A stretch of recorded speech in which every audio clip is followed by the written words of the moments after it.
Yeah, yeah. Hey, be patient. There was no audio. Nobody had audio here. So relax, chill, hang on. Wait a minute. I'm working on it. I know. I hit the I hit the start and I just went to take a piss. I thought I hit the 5 minute intro, but I didn't. Oh well. All right. I think we are here now, and we should be good to go. I will log in from my second account. It's gonna be another 10 seconds of silence. Let's do it.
Fuck! And I was muted. Hello, we're here. It's okay. See, all kinds of technical difficulty. But it's okay. You can hear me now. Yes, the comments will start coming in, the audio muted. Do something about it. It's okay. We have we have done it. There you go. Oh man. Hey, it's all good. I didn't get too far in my rant, but we are here now. I don't have enough. Just a little bit of energy drink.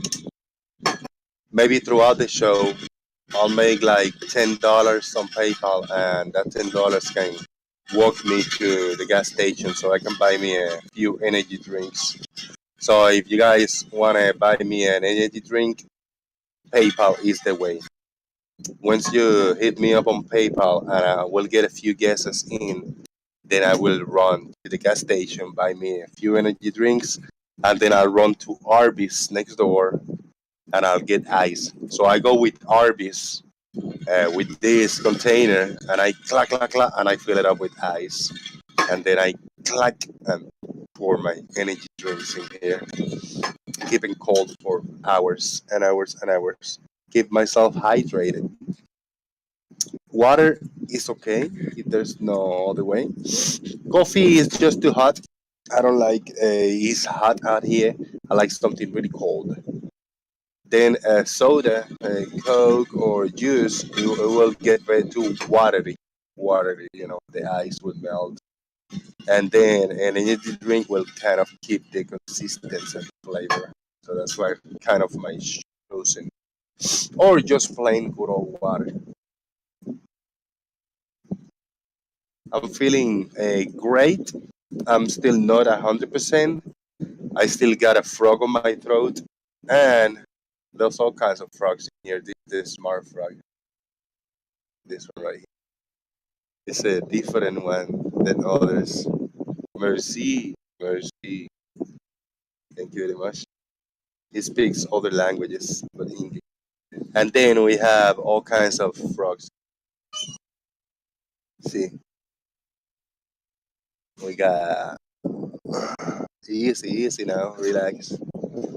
We got the mama frog, baby frog right here.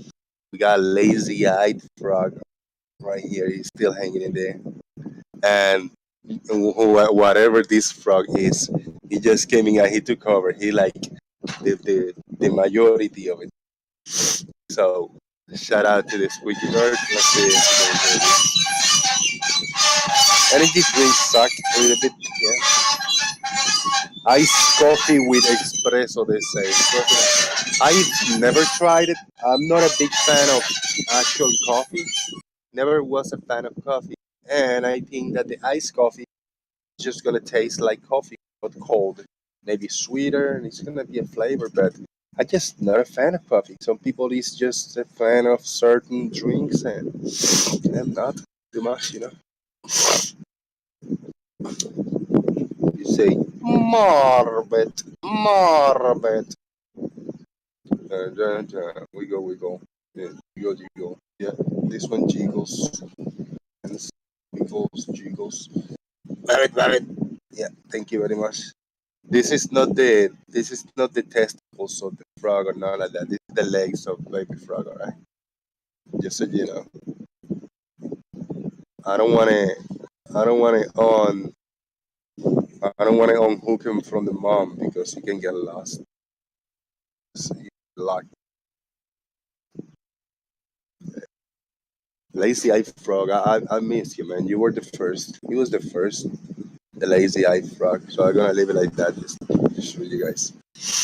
So please boom like under this stream. Share the show. I haven't shared that. I'm gonna throw a link on Discord and give me money. Give me money via PayPal or Super Chat support. And everyone, bye. There you go. We are up. We are on. Festivities on the way. And hello to you, Citizen 9, Real Cygnus, Kuso, Marcus Dresden, Truth, Nurse, Martin. Very good, very good. Good to see you here, gentlemen. All the five of you. Give Jose JG your money. You know it. That's what you must do. This is a month of those that is gonna be tough for me, but we will try to survive. There is a place that you guys can be a part of these festivities. The place is called Discord server, The Daily Bomb. Ask Mr. Victory's Radio. He knows he know what it is. He knows what it is. That's why I'm throwing a link on on the YouTube interwebs so you guys can click and join on this festivities. That was weird because when I hit the go live, when I was supposed to go live, I was supposed to hit the intro, that 5 minutes countdown that I put with a few images, and I just totally forgot, and I just went away. Get pissed, took my time, saying hello to the dogs and all that shit. And shame. I was unable to. I just checked on PayPal and nobody have still given me money for my energy drinks. Well, it's up to you guys. You want it? There has been a video clip posted yesterday. Black Sabbath, what's up? Just checking in over here on Discord. See you there, Black Sabbath. Good to see you, man. On RT96, bruv, bruv, bruh, bro. All kinds of bros here. Good to see you all. There has been a lot of retardation happening in the flat earth corner of YouTube. All kinds of all kinds of cuckoos talking about verbs and definitions of words.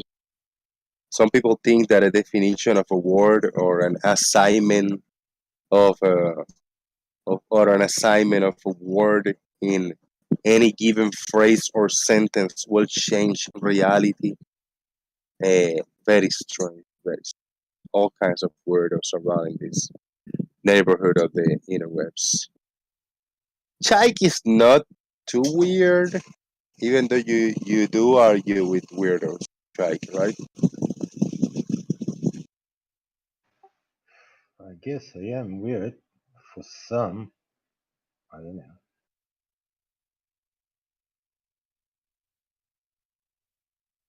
When people imagine you, I imagine you to be like a 3 foot five troll, short, fat, with big fluffy green hair.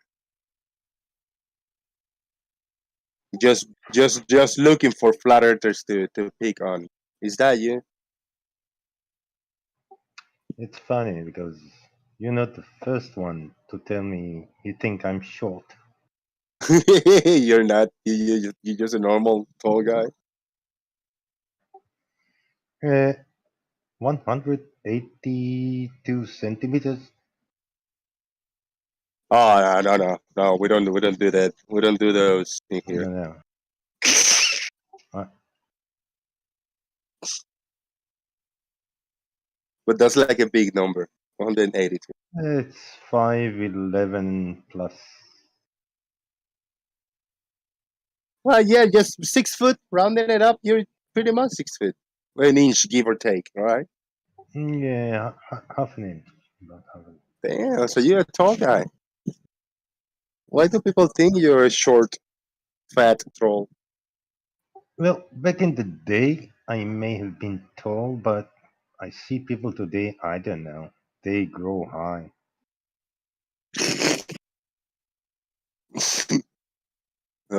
Is this evolution? Is this what human beings have evolved into? Uh, yep. Nutrition. Now trolls do not necessarily have to be short. Now trolls can be 6 feet tall.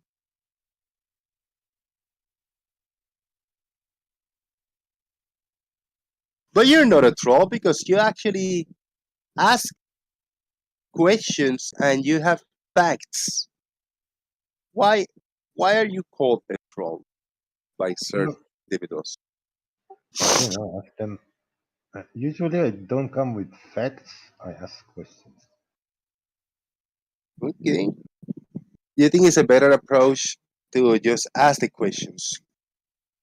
Yeah, and I try not to strawman. I ask question about something that is being said by someone.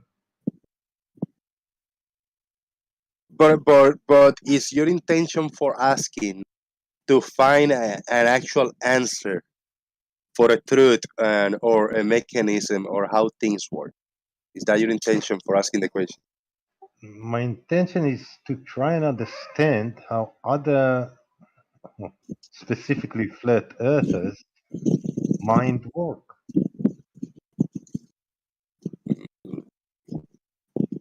When I sorry, man. When I ask him question, it's not try to understand how their mind works. It's actually to try to understand their argument, what they are trying to say. I try to picture it in my mind to visualize it.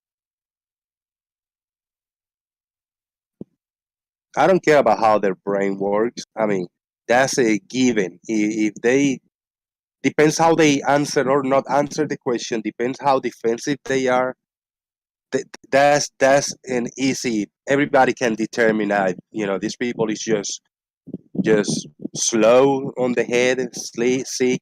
They're just trying to do it just to get a some kind of a reaction, or if they're just honest and they are actually trying to engage in a normal discussion. When I ask them questions, is to learn to see what they're trying to explain. I don't care about what's in their brains, in their head, how they operate.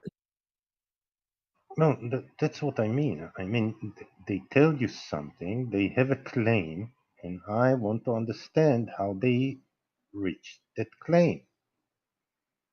with steps usually to see if the think, you know, Lemonbird logic talk about logic all the time.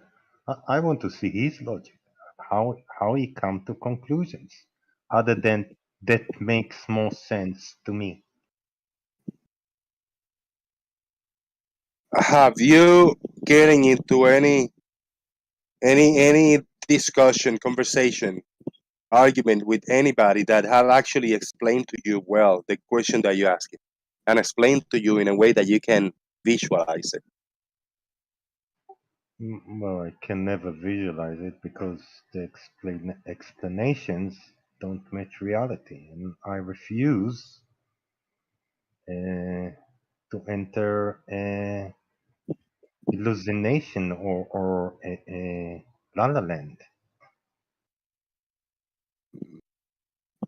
You know, Piches always say, "What if?" I don't care about what if. We know Mhm. that's not what it is. So, what if?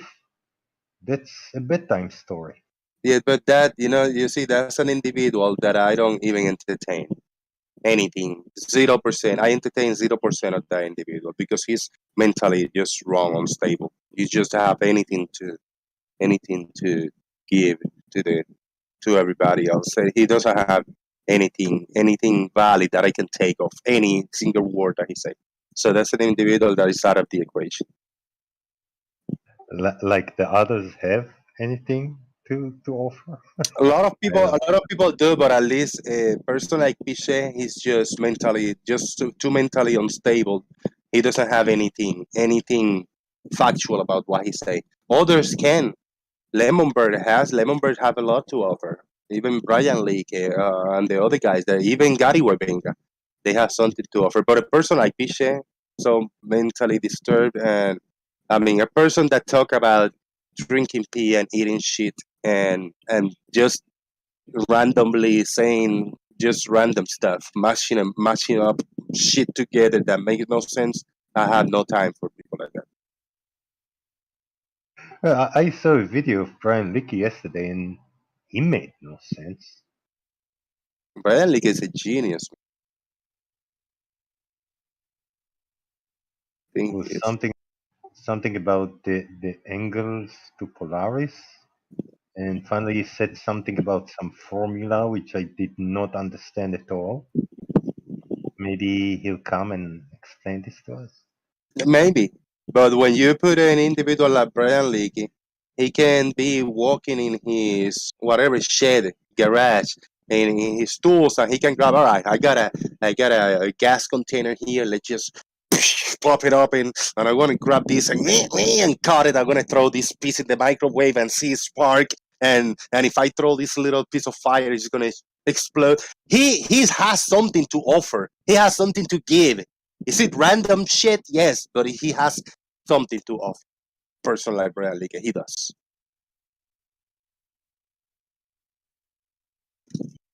He's an interesting guy. He's just has all kinds of wrong stuff to offer, but he got things to offer. He actually can physically do things.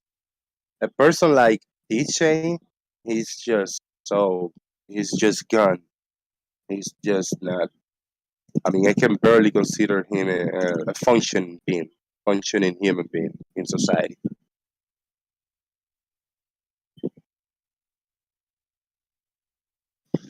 Brian Lee Gosh, Brian Lee, all day entertaining me and just working with the gas tanks and fucking electricity and magnets and objects and shit like that.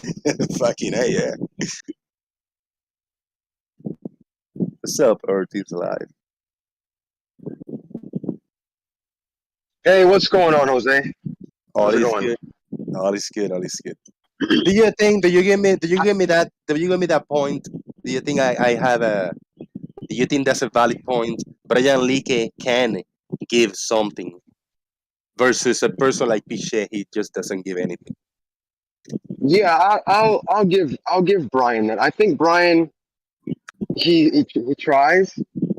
He does sometimes do physical demonstrations and stuff. So I would put him up above a lot of the other flat earthers that really don't do anything but sit in Discord and just kind of talk about things.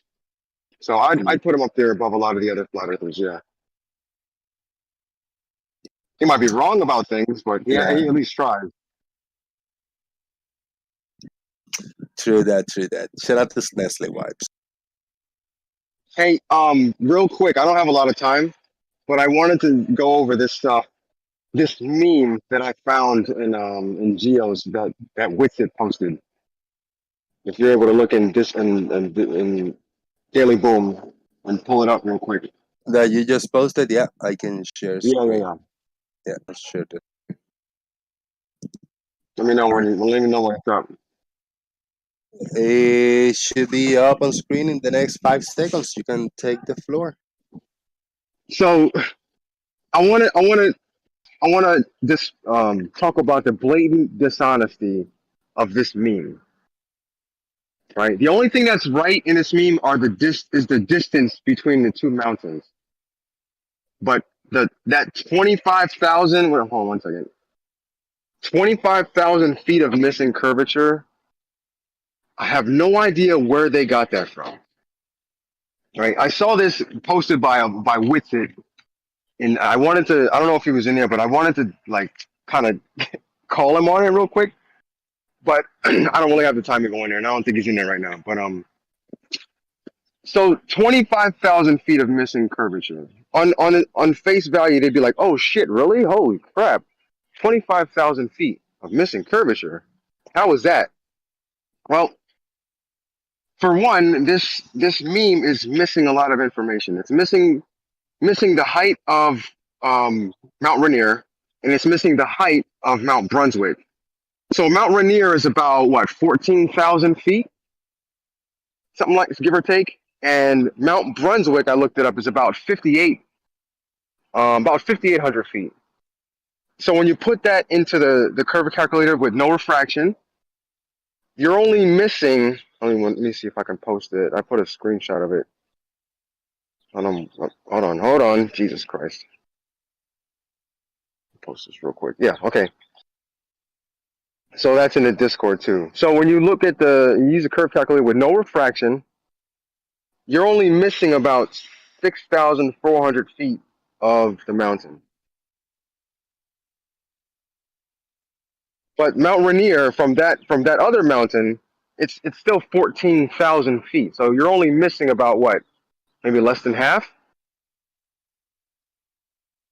So right off the bat, you can tell that this is a completely dishonest meme. I have no idea where they got this 25,000 feet from.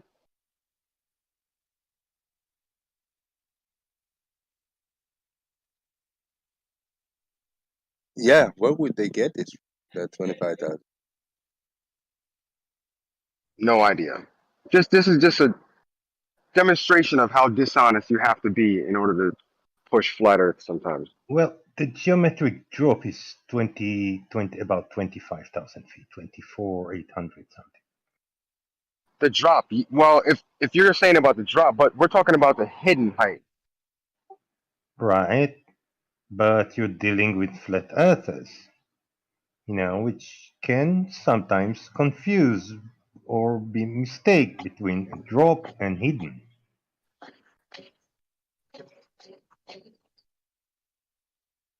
So, okay,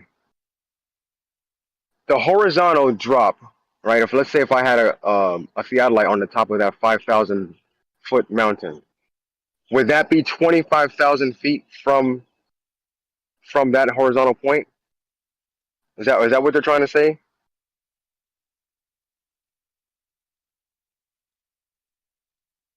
From the horizontal, yeah. Yeah. So that part is right. Maybe I was wrong. Right, and also I see according to the calculator, hidden would be well, it would be 57,000 inches. It would be 4,800 feet, which is nothing because Mount Rainier is 4 kilometers high.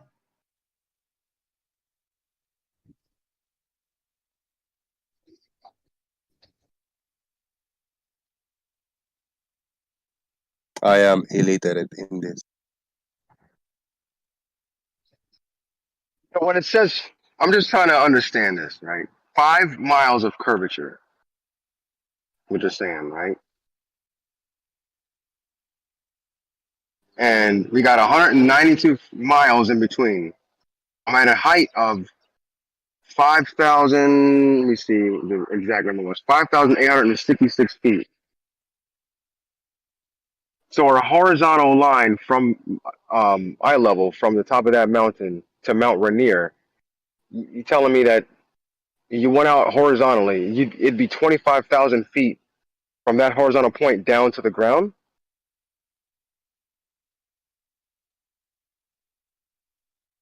Yes, Am Yes. I? Yes. Is that true? Is that correct? yes. Okay. Okay. 4.7 Now I miles. understand.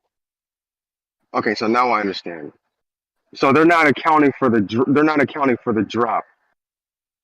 They're only saying it should be like they're No, thinking you shouldn't see it at all, right? Is that what they're saying? right. They think if the drop is 25,000 feet, you shouldn't see it because this is the drop. However, what is the height of Mount Rainier? Fourteen Whoops, thousand feet. 14,000 feet. Right. Right.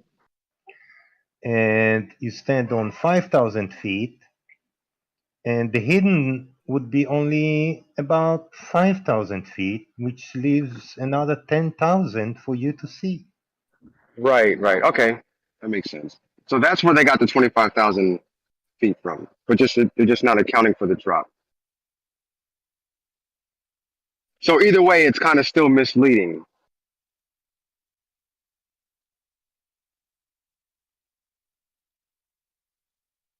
Whatever it is wrong. They're just not accounting with anything, with atmosphere, refraction, any type of conditions. They're It just doesn't doing matter. this raw geometrically So raw measurements. It doesn't my, even matter because even without refraction, it's only 6,500 feet. right. Right. So there's still plenty to see. You know what? Also, if you were looking through a theodolite, Mount Rainier would probably would definitely drop below horizontal. Correct? You drop 25,000 and it's only 14,000, then it's surely below your eye level. Yeah. It'd be definitely below the crosshairs. Okay. Yeah, if is it is 25,000 feet hidden, if your eyeball is at sea level, it's right there floating with the water. If you take your eyes out and you just get them just swimming in the water, that's the 25,000 feet. Yeah. All right. Got it. Got it. And they just use the 8 inches per mile squared as a formula for that length uh, thing, which is a parabola, right? I mean, it's just not a curvature, equation. Right. It's not that far off, so it's okay. Is that photo taken from the top of Mount Brunswick?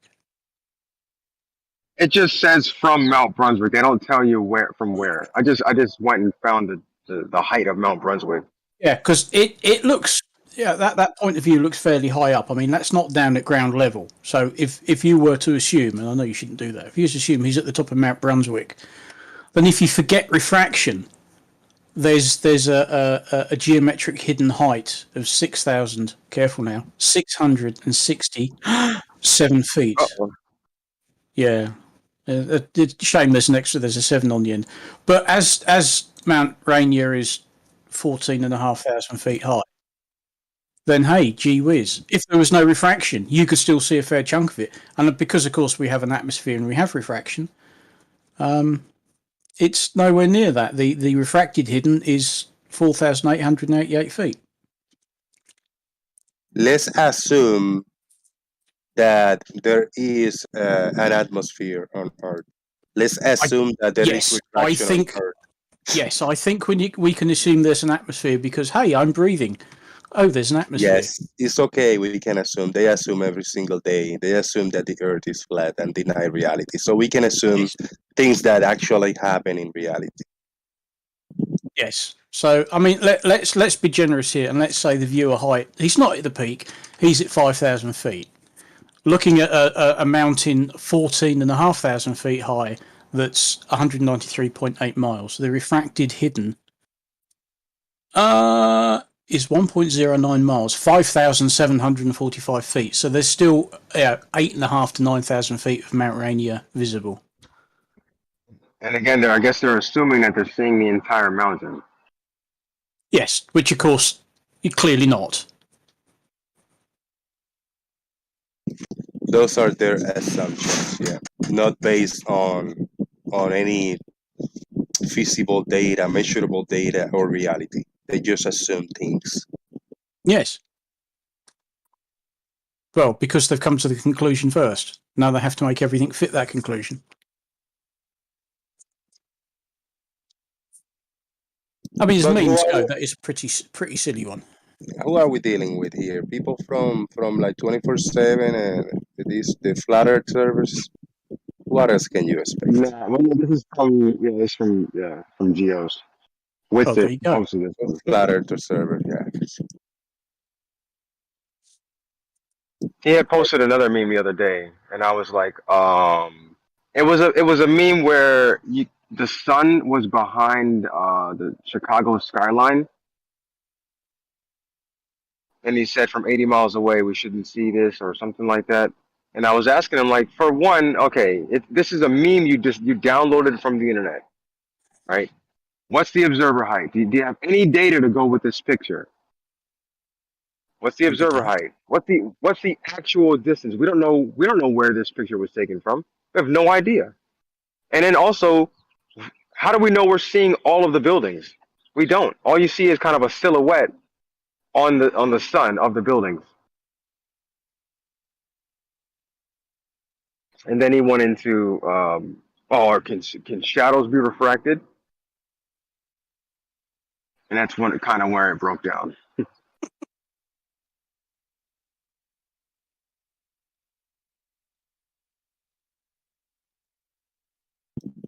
Good times. They could have taken an extra minute and just read over this meme and maybe just added punctuation where it's supposed to be and capital letters where they're supposed to be also. That helps when you know use the actual rules of the grammatical rules also to convey your message. Look, they can't English. Don't expect them to spell and grammar.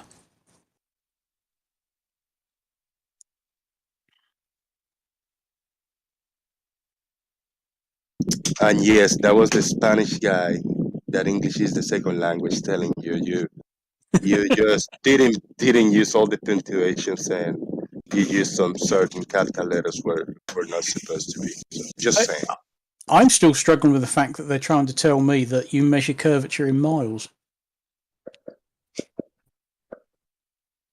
I could have sworn you measured curvature in something handy like, oh, I don't know, degrees. It can be measured in all the ways.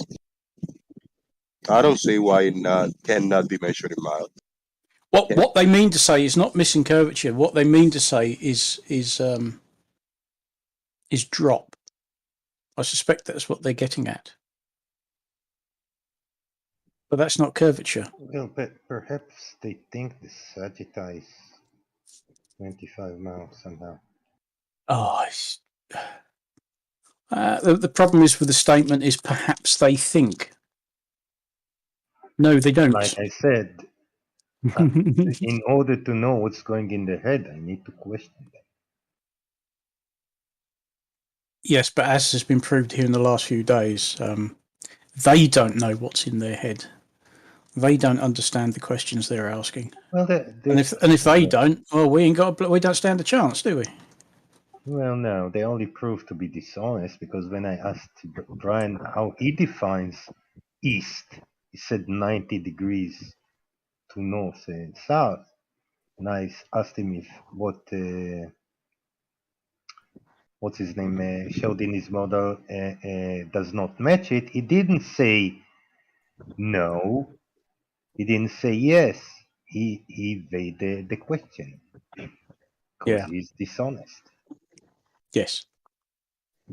Thank you for bringing up dishonesty because that's a big part of what's going on. A lot of people are dishonest because they can. I mean, like right now, it's not it's not that it's correct one way and incorrect in another way. Like it's not that I cannot measure in feet and miles and I can only measure in degrees, but it's not also that I can only measure in miles and not measure in degrees. That's where the dishonesty comes. They must understand that the more correct way to measure is in degrees, yes, but it's also in feet and feet and inches a mile. Now Can we not they measure things now in, they in are now interpretive they terms? are now they are being dishonest when the only way that they want to measure is in miles, and they don't want to listen. They don't want to acknowledge that also measuring in degrees is a correct way. That's where the dishonesty comes.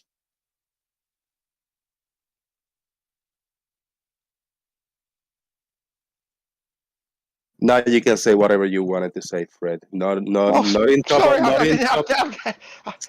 not in top of when while I was talking, but when there was a pause after or before I was.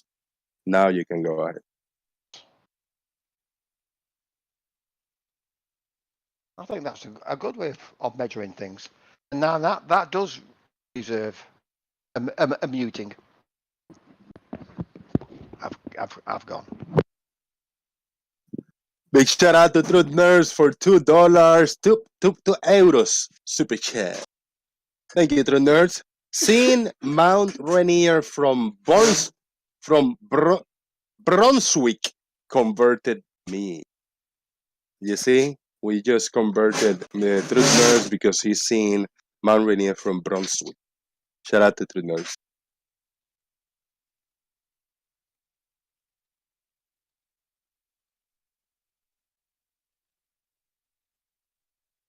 Ben the Light just did a quick diagram of this observation in AutoCAD and 194 miles distance on the surface of the globe looks nearly flat.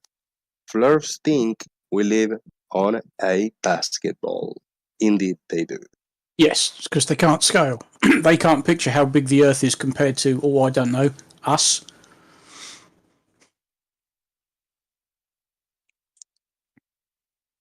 It's big. It's Tiny really Earth, big. yeah, tiny Earth. If they think if they use the scale factor for anything in relation to this argument, the flat Earth dies in the moment that they actually put scale into perspective and as a factor of everything what's going on. They don't want to do that. They don't want to lose that flat Earth. Not today.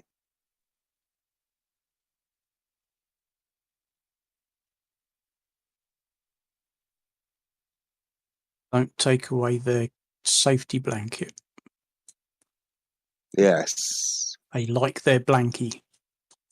And it was difficult to me. I actually entertained scale when I was a flat earther, but not too hard. If I thought of scale too hard, flat earth didn't make sense. You know what I mean? No, I just couldn't. I tried to avoid scale the majority of the time.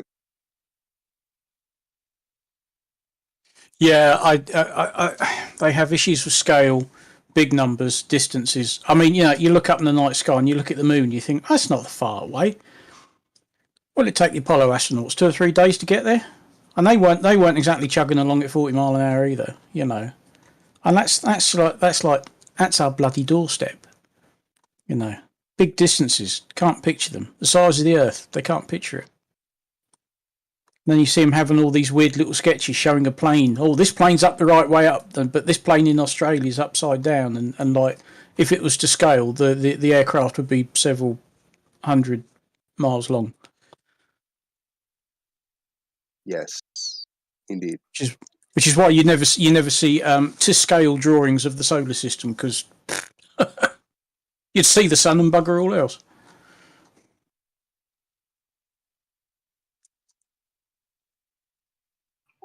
I looked in Google Earth Pro, and there's a city called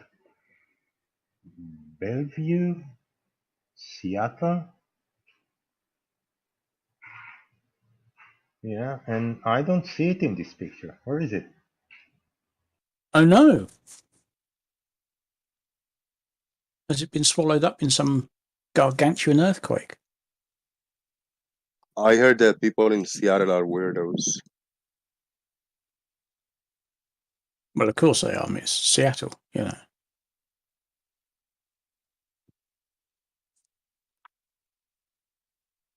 Big shout out to 32 people watching, 18 likes. If you guys want to hit the thumbs up, please do so now. If you haven't shared the show, please do so now. If you haven't supported, which only one person have supported today, that was Truth Nurse with a €2 super chat, you can do so using a PayPal link pinned above in the YouTube chat box, or you can find those in the description box. There's also a super chat. And shout out to everybody over here in Discord. You guys watching on YouTube and listening, lurking in the background, you can also be a part of these festivities by joining us in the Discord server Daily Boom. A link is in the description box. We are currently joined by Blue Marble Science, Shaik, Discord user, Earth is Live, Farmer's Boy, Fred, Larry, and Snesley Wipes. Thank you very much for being here. Something about Seattle?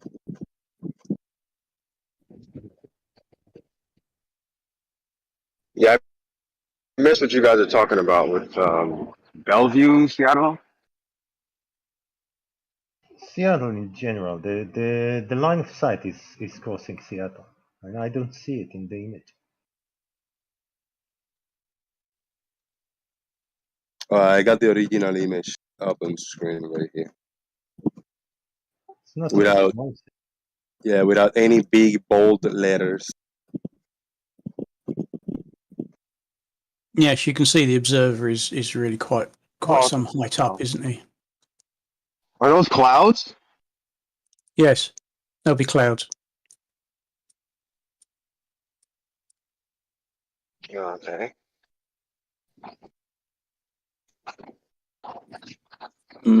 Clouds or possibly fog. Right. Yeah, I heard it is kind of gloomy over there in Washington State.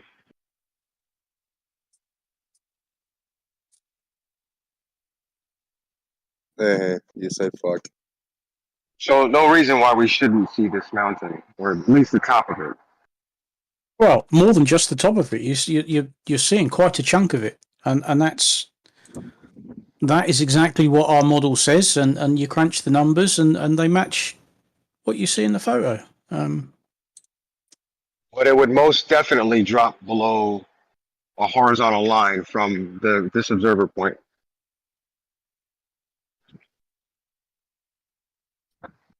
Did you say you squished the numbers? I can't remember what I said now. But anyway, yes, if you feed the numbers into an Earth Curve calculator, even if there wasn't refraction, you'd still be able to see Mount Rainier. And with refraction, obviously, you can see it because we have refraction, we have an atmosphere. So what we're seeing there is perfectly normal to be expected. Oops.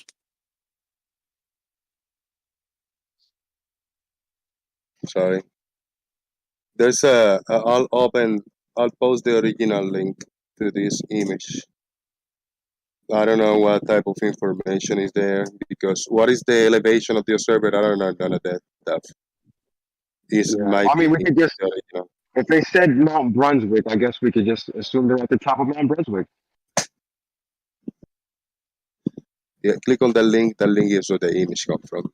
It says Showtime, showing the East Lion, Vancouver, and Mount Rainier, taken from summit of Brunswick on early January sunrise 2009, about 100 millimeter lens. So there you go. He says he's on the summit, so he's at the top of Brunswick. So that's 5,866 feet is what I found. Yeah. There are a few comments. There's one comment over here by Iron Hiker. Let me take a screenshot of this comment and put it up. This comment on this image on the website says, I like to research lines of sight, and the straight line distance between Brunswick and Rainier about 195 miles. This is one of the farthest photos I've seen in the continental USA area. Definitely a memorable sight.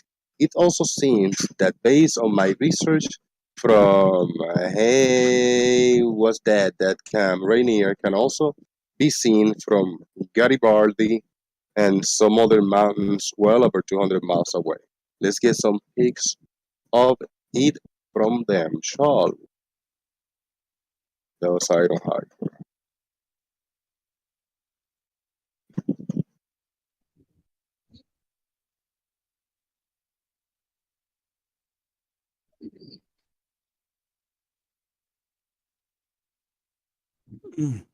Very impressive So photo. maybe we can make a new meme out of this picture.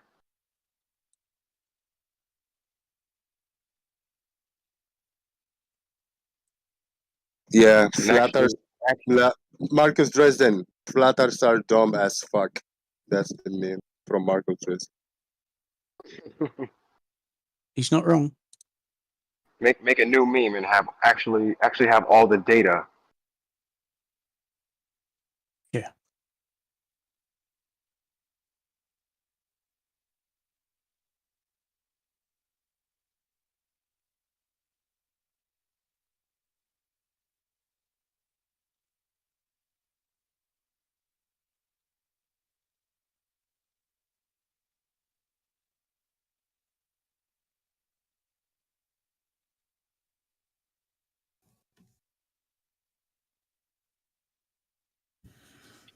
Anyway, hey, so Jose, you've been going strong 3 days in a row. Yeah, man. Going strong. That's the whole idea. I'm feeling better, you know. I was just unable to do it previously because I was just not feeling well, man.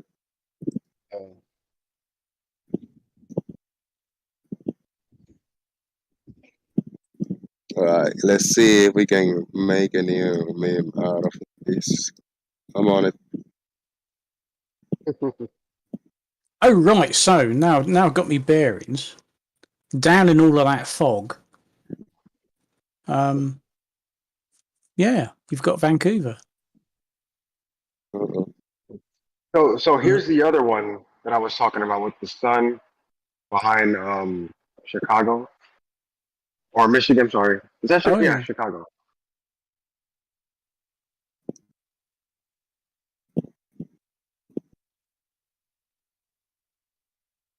And the one question I was asking him is like, so where's the rest of the sun? Yeah, so that doesn't look to me like it's just going away and getting smaller. We need Gary here to tell us. And he was asking me like, so how are the shadows being refracted? I'm guessing the silhouette of the buildings, of course, are making shadows, but that's the actual building creating a silhouette. Yes. Yes, it's not the shadows of buildings, that is buildings.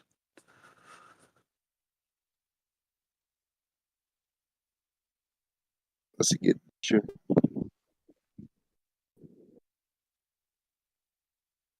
And Larry has another one similar, but Yeah. the left on the side. So the sun is seemingly in line with my eyes and those buildings. And it's supposed to be how high above the flat earth? Don't they usually come up with 2,000 or 3,000 miles or something? That and the fact that it's still not shrinking in size, which it would have to be if it's moving away from us. Here's my Gary Whitebanger impression. Well, yeah, it does shrink in size. Bob the Science Guy and Wolfie have a video showing it shrinking in size. Oh yes, his go-to excuse. Yes, those two do indeed have a video that does showing it compressing a little bit as it goes through that extra thick atmosphere that's right on the horizon. And But Blue and Wolfie and Bob debunk reality, the whole of the knowledge of human history. yeah, it's like somebody else forever quoting Walter Bislin's attempt at the flat Earth and the dome, and then saying, "Actually, I had to cheat and I had to make all this up and I had to do this and I had to do that." Yet it still gets getting quoted as proof because somebody put it on his website. Let me hear from the horse's mouth. Blue, how does it make you feel that your name is one of the names that debunk all of the known physics and behavior of everything in history, human history? All I can say is we bad. I'm telling you, we bad. Yes, sir. Ooh. So I'm gonna say you. I'm shaking my voice and shaking my finger too. You must be very proud. Who made the Mount Rainier meme? Where did that piece of shit come from? I've got that from Witsit over in Geos. Oh, okay. All right. That says enough. I don't know who made it. Of course, he probably just downloaded it off the internet. Yeah, he likes to post memes all the time. What height was the observer? No idea. Well, Listed. okay. So from you're talking about the original one, looking at Mount Rainier. Yeah. The height. Well, I'm go. So Yeah. we had assumed that the observer was on the top of that mountain. So I think that mountain was Mount what was it again? Brunswick. Brunswick. About 5,000. Yeah, 5,000. Yeah, the full link. Yeah, the link says from the summit of Mount Brunswick. Brunswick, yes. Right. So which is the summit of Mount Brunswick is about 5,300 feet. Is it 53 or is it 56? Because I pulled up 5,688. Well, I'll go with that. I when I Google mapped it, it came up with 1.06 miles. Okay.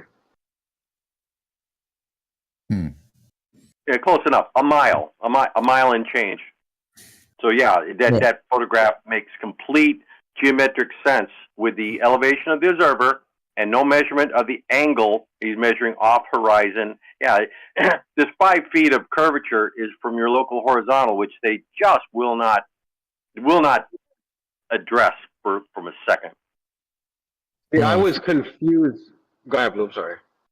If you plug those numbers into Walter Bislin's calculator using standard refraction, only 4,900 feet of a 14,000 foot mountain should be hidden. 9,500 feet of it should be visible. That's probably about what you're seeing. Yeah. So I was confused when the meme says 25,000 feet of missing curvature, but I was like, well, that's the horizontal. Like if you had a horizontal drop from that point to the ground, that'd probably be 25,000 feet. Yeah. Yeah, but they were ignored. Yeah, if you had a surveyor's level at Mount Brunswick, those crosshairs would be looking at a clear blue sky, and the mountain peak would be down, like a degree. Exactly. That's what I was. Yeah. I got three shout outs to do. First one, very important. To it. Shout out to it. Always good to see you over here. Second shout out, very important, Blue Marble supported the channel with $10 on PayPal. There you go, Jose. Hope it helps. Yes, it does, Blue. Thank you so much, man. I appreciate you. Your support, man. Yeah, man. And we have also Martin. Martin says on PayPal, you wanted energy drinks. Feel the power. $20. Holy hell! You know what? And yeah, that's the one that pushed me through the edge. Oh, I say edge. I'm about to go to the gas station in maybe 5 or 10 minutes. I'll sneak out and I'll let you guys know that I'll be away from the keyboard for 10 or 15 minutes. Gotta buy me something to hydrate myself. It's hot here, man. It is 94 degrees in Florida. Heat Wow. advisory. Heat advisory. It's 94 degrees Fahrenheit. 95 just changed, but it feels 110. Says over here, and there's a heat advisory warning. Yeah, it's really hot. Okay. Thank you, guys.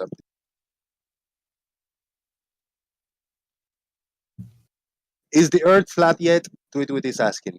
Let's answer that question. No. No, it's still not flat. No matter how hard we try and look for this evidence, we just can't find it. Are we entertaining the flat earthers and try to make the Earth flat with them? That's a follow-up question from me. I can answer that. I'll answer that my own question. Yes, I am entertaining the flat earthers. Yes, I want the Earth to be flat, but as for right now, they have not succeeded to convince me because they haven't provided any good evidence whatsoever. So sorry, I'm trying to get into the bandwagon. How about you guys? Are you giving them opportunity and try to? You want the Earth to be flat, and are you giving them the opportunity to convince you? I'm still open to be convinced. If the evidence shows that it's flat and it doesn't just look flat, or then yeah, I can't go with just looks flat. I think No. a lot of us, yeah. I think Blue Marble also. Blue Marble will love the Earth to be flat, and will love them to present something good, juicy, huh, Blue? Yeah, I'd love to see it. All you got to do is come up with something that's convincing. Something more than it looks flat, as B-Ball just said. I'm not accepting that. That's bullshit. Yeah, it would almost be like trying to convict someone on just one person saying, "Yeah, I heard that someone else said that this person committed this crime."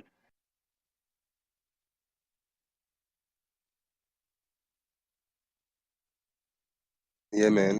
Yeah. Obviously, you need more evidence to convict someone than just hearsay.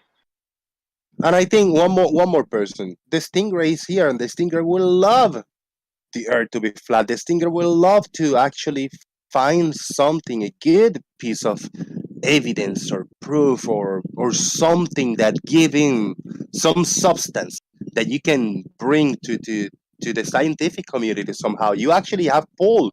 You actually can bring something. Blue, I think Blue and yourself, the Stingray, are the two most even and Larry, because of the credentials and the work you have done for so many years. The three of you are the three that actually can, if you hear a good piece of evidence or a good argument, you might change. You might change something. But the Stingray, where are you today? Have you heard that breakthrough piece of evidence yet?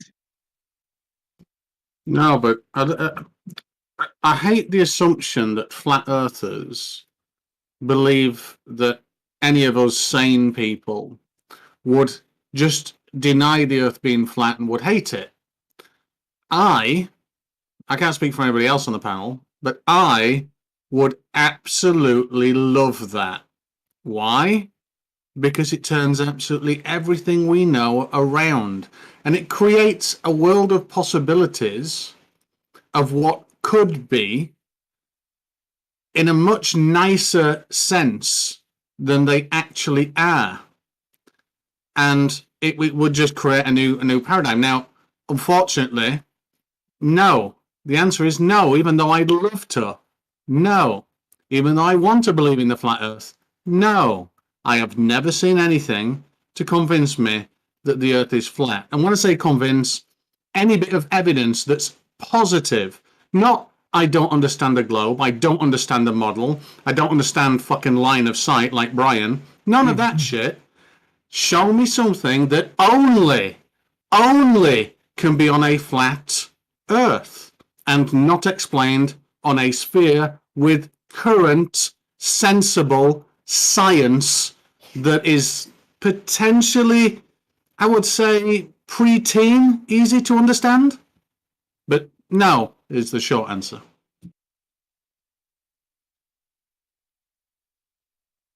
Yeah, man. And then Earth is Live. He have worked for so many years, military related stuff and weapons, computers, graphics, measurements, maps, routes, plans of traveling from point A to point B, and just doing all these things.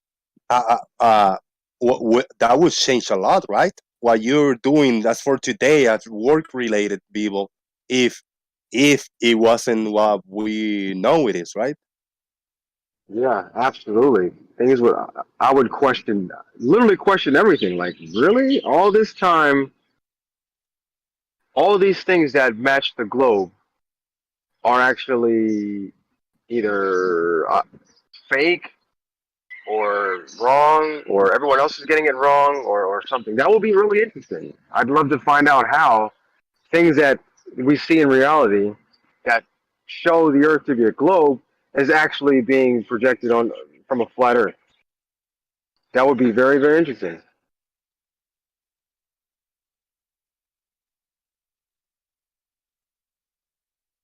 Will you see a difference? Let's say airplanes, an airplane flying. Will anything have to be changed if the Earth just at the end of the day is not a globe, it's not spherical, and you don't follow the contour of the surface of the Earth as a curvature or none of that? Will you have to change anything on planes or pilots, the way they train and the way they learn and all these things? I think Probably that not, because depends. That heavily depends on what you mean by pilots. If you're on about people that fly out of airfields or VFR, visual flight rules, then no, you wouldn't. You wouldn't change anything. But if you're on about commercial airline routes that use satellite navigation on their nav systems, then yeah, that wouldn't work. You need another way to navigate around. Right, you have to just make every single thing related to satellites disappear and start from there. That's a tricky one because so much navigation is done using satellites nowadays. And the crazy thing about satellites is you'll hear flat earthers stupidly and incorrectly say, "Oh, it's just a radio signal. You can do it with radio things." But the thing about all the satellite navigation systems on our planet, all three of the major ones, are that they are very fast orbiting, confirmable orbiting satellites. That if those satellites stood still, we would notice because we wouldn't be able to navigate. Everything is predicated on the fact that they do travel at 14,000 miles an hour ground speed.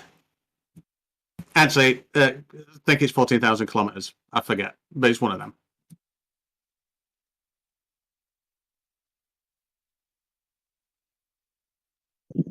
Map makers, will they have Well, we need a new branch of map making and route, navigation routes for cruise ships and planes and I don't know, different routes for tourism and commercial and all the things and map making. Do we need a new thing going on? Yeah, you If need the a lot. Earth was on a globe. Yeah, you need a lot of new things. Think of all the stuff that wouldn't work. We would have to revamp our knowledge, our understanding of how gravity works. For some reason, it works one way when we look at moons orbiting Jupiter, but we'd have to come up with another way to get the sun and our moon to hang above this flat thingy. But it's more than that. What kind of shape would produce a uniform downward acceleration vector anywhere you go on the ocean? What shape would do that other than a sphere? I can't figure that out. A really tall cylinder blue. Poshitrons. Something came to my mind. Something came to my mind. Think about this. I'm sorry. Go ahead. Finish your point. Go No, ahead. Toby. I was just going to I just said the Stingray, that wouldn't work either. There would still be a noticeable variation. Only when you get to the extent of the incredibly tall infinite pillar would you notice a slight vector change, but that's okay because that's restricted by the ice wall. Well, yeah, I suppose if you made the cylinder infinitely tall, but that's essentially what you'd have to do. Just think about what will the flat Earth New World Order do when they start getting rid of everything related to the globe. One of the first things they're gonna get rid of is space agencies. Anything related to space. So anything that is up in space right now, ISS, any kind of mission, little man mission on orbits and testing and all that, all of those they just stay up there. They got to deal with whatever they got going on hand on their own because there's gonna be no other launches. There's gonna be no rescue missions. There's gonna be no trip to the ISS and pick up people and bring them down to Earth. No, that's a cancel. 100% of the people working in all the space agencies are fired because they are all masons, liars, and full of shit. Now, are they going to continue some kind of a space, uh, projects and stuff? Yes, but everybody's going to be new. And in the application, the first question is NASA lies, yes or no. That you have to answer yes. If you don't answer yes to NASA lies and everything is fake on related to space, you don't get to work there. So we're gonna fire the thousands of people that are working in all the space agencies in the world, and we're gonna substitute them for flat earthers and truthers and people that don't believe in anything space related. How do you think that's gonna work out? Well, not only are you going to fire all the people that work for all the space agencies, you're going to immediately cancel all the contracts with all the subcontractors that work for those space agencies. So those agencies end up firing people because they don't have the work to do. And it snowballs. And then you're gonna fill the offices with people that have no idea what they're doing. They just gotta learn it all. Where are they gonna take us? What kind of development and advancement in technology we're gonna have? There would be no need to fill the offices with anybody if they're not doing anything other than just fooling us. We don't need it, right? Just do away with it. Yep. Shut it down. Yep. Make Yeah. I don't know. Yeah, just pre kinders and just to take care of kids or make I don't know playgrounds or something. Yeah. Just shut it down. Cancel all the contracts with all the subs. All the subcontractors can then cancel all their orders to their subcontractors and so forth and so on. So you'll have that global ripple effect. Probably not a huge number of people, but it'll have an economic impact regardless. Do you think that a person is going to be smart enough and say, we're not going to fire everybody on the space agencies. We're just going to redirect them on what type of research they're going to do, what kind of exploration. We're going to do the dome exploration now. You're going to do as I told. You're going to go wherever I tell you to go and do as I say. You think that can work out? I suppose you could do that. I think they already do tell them what they want done. NASA doesn't just get a blank check and do what the hell ever they feel like. Those programs are closely monitored by the Congress oversight committees that have to approve their budgets. So they've got to present the programs that they're working on to get them approved to begin with. And then they've got to report on their progress and so forth. All we can do is do it with say, convert all the space agency building to mega churches of Jesus. I have a question. Shout to Chris Osa, man. What is their progress, by the way, after the last 70 years or whatever? What is their progress? Yeah. You mean with issues like all of our communications, satellites and GNSS satellites and things like that? What is our progress? Yeah, what's NASA's, hundreds of billions of dollars later, what's the progress? A couple satellites? Okay, that's all. That's all you got then, Chris, a couple of satellites. Well, then what else?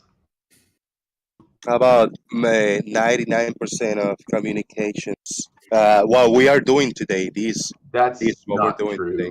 All of That's this. not true. Well, NASA didn't invent communication. That's stupid. Did somebody say that NASA invented communication? I'm asking, what has NASA done with hundreds of billions of dollars in the last 60 years, 70, however long they've been around, 70 years? Advancements in communication, faster, further, and better. Okay, do you have a source for that? Like, what has NASA done with communication? Because satellite communication sucks. Like, if you have satellite internet, it's slow. Nobody uses satellite internet for anything that you need fast connectivity for. Okay, Chris. Unless they have no choice. Exactly, unless you have no choice, which sucks for you. So I don't know, why is this not just You're an obnoxious twat, aren't you? My advice is, if you want to know what NASA did the past century, you can ask NASA, not us. Yeah. We are not in the all little details You don't of have what an they've opinion? done. Not at all. Because Chris Berry doesn't know how to use Google. As we speak, astronauts perform experiments in the ISS, which I don't know what they are, what's their purpose, and who they affect. Blue said there was oversight, so I was just asking what are they oversighting of? Well, you could do some like research. When they get these reports, they say, "Oh, we've given you $50 billion this year, and you've done basically nothing." That's the oversight story that we get. Yeah. Because when Trump asked NASA how much money they would need to go back to the moon, they said, "You couldn't give us enough money. There's no amount. We couldn't do it." So what the hell are they doing then? I don't believe that's true, Chris. Okay. Yeah, citation needed. All right, I'll give. Trump tells NASA. A quick Google search, about a third of NASA's budget goes to its science division, which includes planetary science, earth science, astrophysics, and heliophysics. So that's a third of their budget straight away. There you go. Okay. What's come of that, though? Oh, for fuck's sake. Are you really that fucking stupid, or have you just come in here to troll? God, you need to go to Jim's server if you want to talk and act like that. There's no need for that here. Maybe that's why Jose has 38 people listening. We need that. Nobody wants to hear that. Oh, you poor little snowflake. I want to hear that. You want to Yeah, hear him talk to people like that? Maybe that's why you I have want to. 44 people listening. Yes, you yes. fucking moron. 44 people with 1,000 subscribers is more than successful. Thank you very much. Wow. Well, after how many years now? 5 years? Barry's come here to bitch Well, at the host. Well done. No, I'm just saying if people I'm want to just watch the show, saying. they don't want to hear Farmers, people hold like on. farmers Okay, sorry. cussing, yelling and cussing. 44, 44 people with 1,000 subscribers is more than successful. In less than a year that I have collected 1,000 subscribers, having 44 people watching in the daily basis, pretty much rounded up to 40, it is a total success. I have seen channels that have 3,000 subscribers, 10,000 subscribers, 100,000 subscribers, and when they do shows, they don't reach 30 people watching their shows live. So I say 40 people watching my live shows with only 1,000 subscribers that I collected these 1,000 subscribers in under a year. It is very, very successful. Thank you very much.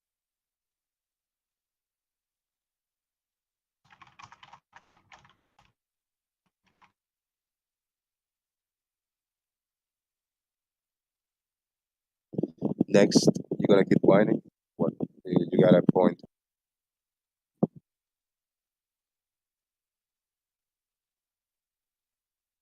No, I'm just saying maybe that's why you don't have very many viewers and people who want to join this Discord to talk because Why? people like farmers. Because people like farmers interrupt and cuss and yell at you for no reason. Call you names. It's stupid. Oh, You know no, what? there's reasons why I call you names, Chris. You know that. Yes, there's reason, and I could have more people viewing if I tell you that you are just piece of shit, Betty, and you have nothing to offering here, and I welcome you just because you are that clown that this circus needed, and I am entertaining you and opening the doors for you because we all need somebody to point and laugh at, and you are that one, if we can call it person, because you are the only one strange individual that believe all these random things. You are the clown today. You are the one that we are pointing at and laughing at too, Chris Berry. If I do that every day, I could have more people watching, but I don't do that. Even though you are that clown, Chris Berry, it's okay. I'm gonna just let it slide. Okay? Yeah, sure, whatever. Stingray, are you able to send me that export of that model? Yeah, I'll have to render out a just like an OpenGL render of it. If you send me, you want it star tracked, don't you? So it tracks to a star, right? Yeah, right. So if you send me 2 locations, I won't. You don't have to pick a star. I'll just pick a star that's in the fucking sky. But if you send me 2 locations lat long, I'll get round to it. It won't be today, but it'll be shortly after. Okay, I think I sent you at least 1 lat long. I'll get a If you want to keep the same, the Northern Alaska one, yeah. But you said Norway. If you give me a lat long for Norway, I'll do it exactly at a latitude and longitude. Okay.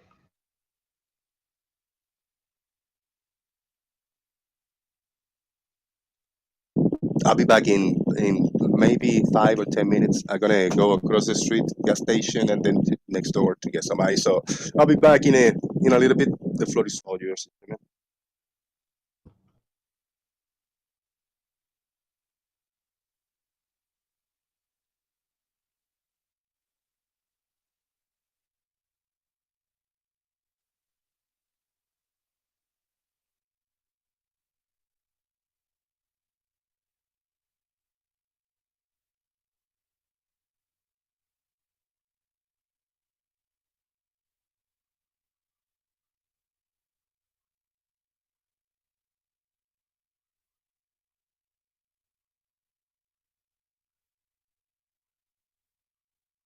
Well, I just found a little website looking at what NASA have done for us. Artificial limbs, scratch-resistant lenses, insulin pumps, firefighter equipment, dustbusters, LASIK, shock absorbers for buildings, solar cells, water filtration, better tyres, wireless headsets, adjustable smoke detectors, invisible braces, freeze-dried foods, camera phones, CAT scans, baby formula, life shears, grooved pavement. Yeah, they've done fuck all for us.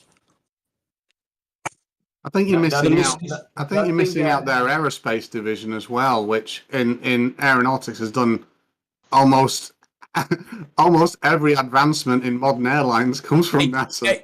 Exactly, and all the study that goes on into Earth's weather systems and climate and everything. Oh, here we go, still going.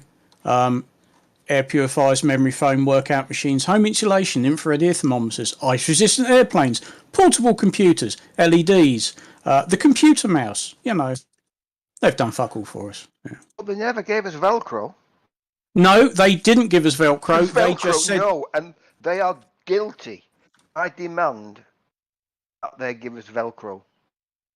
Well, unfortunately, a Swiss chap came up with the idea, and they looked at it and thought that'll come in bloody useful in space. Thank you very much. We'll use that. Let's nick it. Let's. Well, I don't know, nick it, but I think that's a technical term for it. Nick it. God. Very useful for holding things down. The Velcro Seattle can nick us, we can nick their Velcro. That didn't go down well. So nothing that you read is really anything that any private company couldn't have figured out. That's $650 billion later worth of drinking lives. Well, personally, I don't care because that's NASA. Right. So it takes the not government American. almost $1 trillion to. What do you get for $650 billion? Have you ever seen $1 billion? What do you get for $1 billion? Nothing. Oh, that's funny. No, it's true. Okay. I look at $1 billion every single day, and it's just there. $1 billion is not a lot of money in the great wide world. That sound a lot. Believe me. It would change my life. Well, yeah, I mean, same here. No more cheap prostitutes. I get some good ones.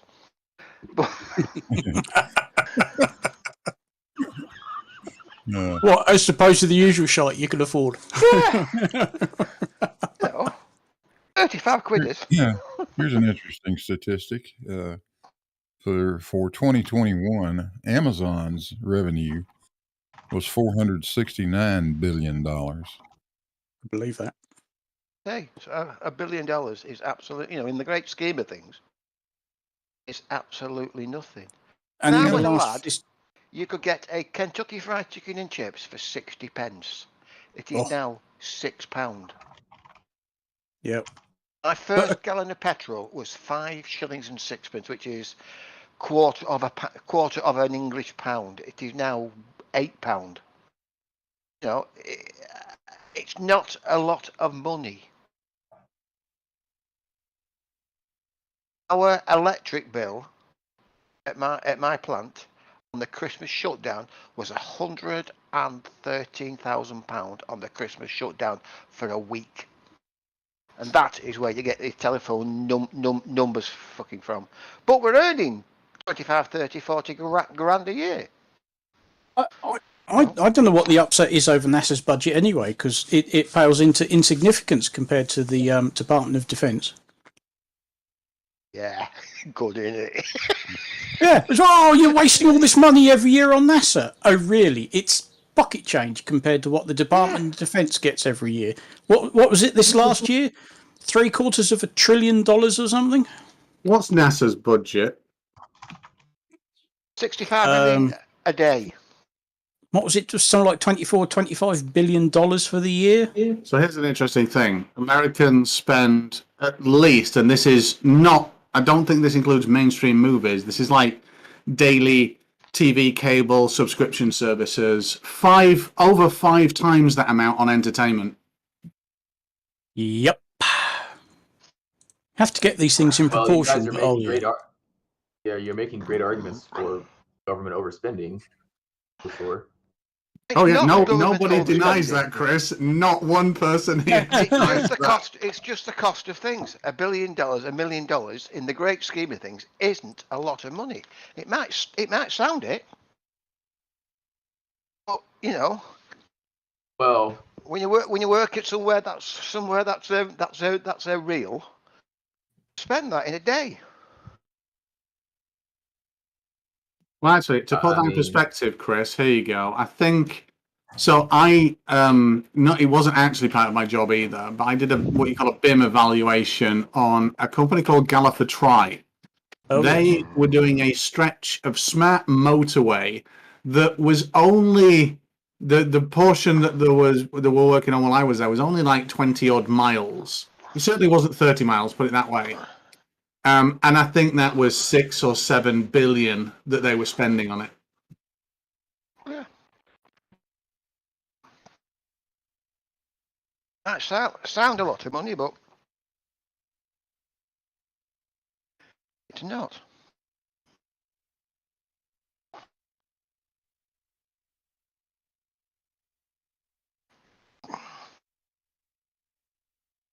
There we go. NASA's budget for fiscal year 2022, 24 billion. And I believe the Department of Defense was round about 700 to 750 billion. Something like that. Oh, we have to please the world, so yeah, we need that much money. No, you don't. You just keep going everywhere and picking fights, you silly fuckers. No, we're America. We need to do that. No, you don't. That's the whole point. Well, you didn't do it in the Second World War. You're quite happy to sit back and go, nope, sorry, it's not our fight. We don't want anything to do with it. Thank you very much. Till the Japanese come along and flicked you on the nose. Farmers. That's how it used to be. Farmers, being somewhat, familiar with like war and stuff, you do know that America helped a hell of a lot without being actively involved, right? Yeah, but they made money out of it though. Yes, they were making money out of it, and we didn't finish paying them until a few years ago. Well, yes, but believe me, they made money. Oh, fucking well did. Expect us to do it for free? Oh, here's an interesting breakdown. So NASA's budget this year was 24 billion. Guess how much was spent on, or is going to be spent on space technology out of that 24 billion? Any guesses? Anyone? 3.5. 1.1.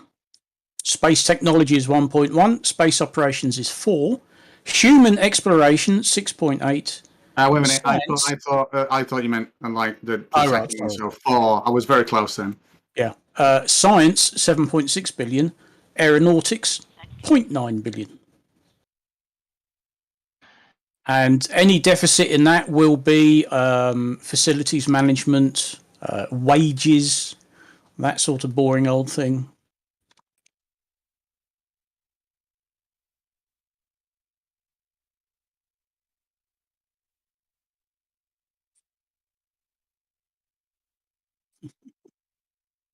I'm a hater, am I? Okay, whatever.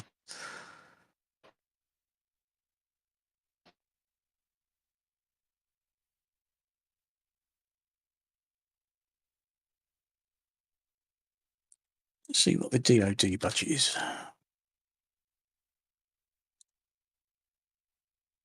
Oh, 813.3 billion was requested for national defence.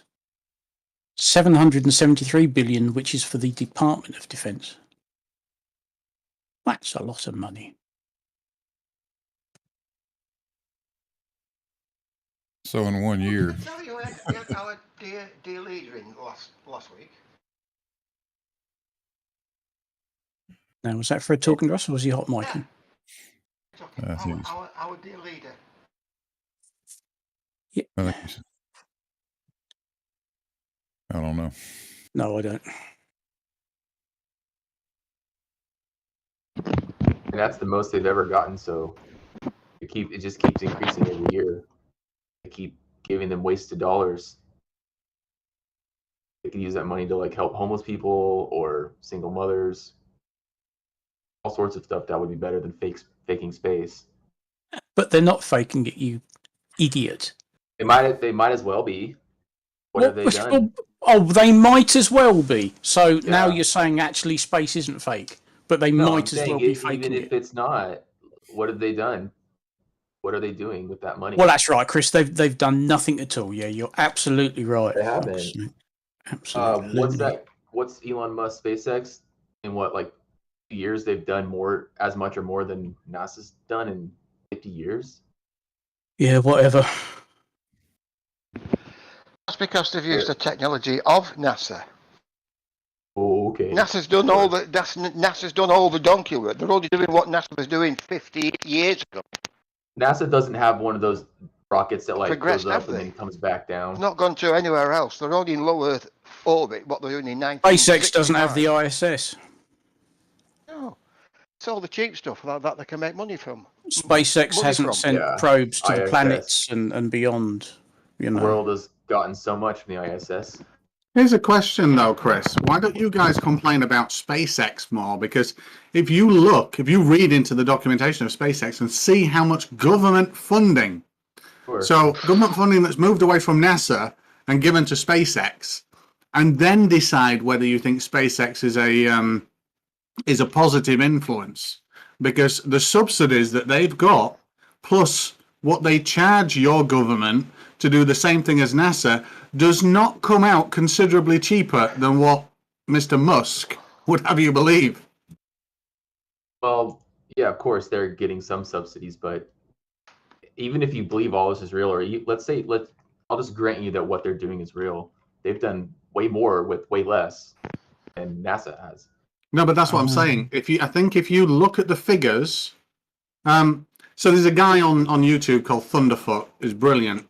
He did do a search on his channel for the finances of the Falcon X or the Raptor engines or things like that for the reuse, and he breaks it down and compares it to non-reuse and even shuttle launchers like they used to be and that kind of thing.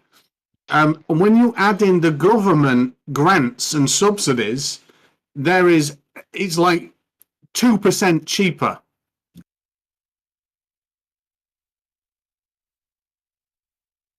It's ridiculous. You got to watch it.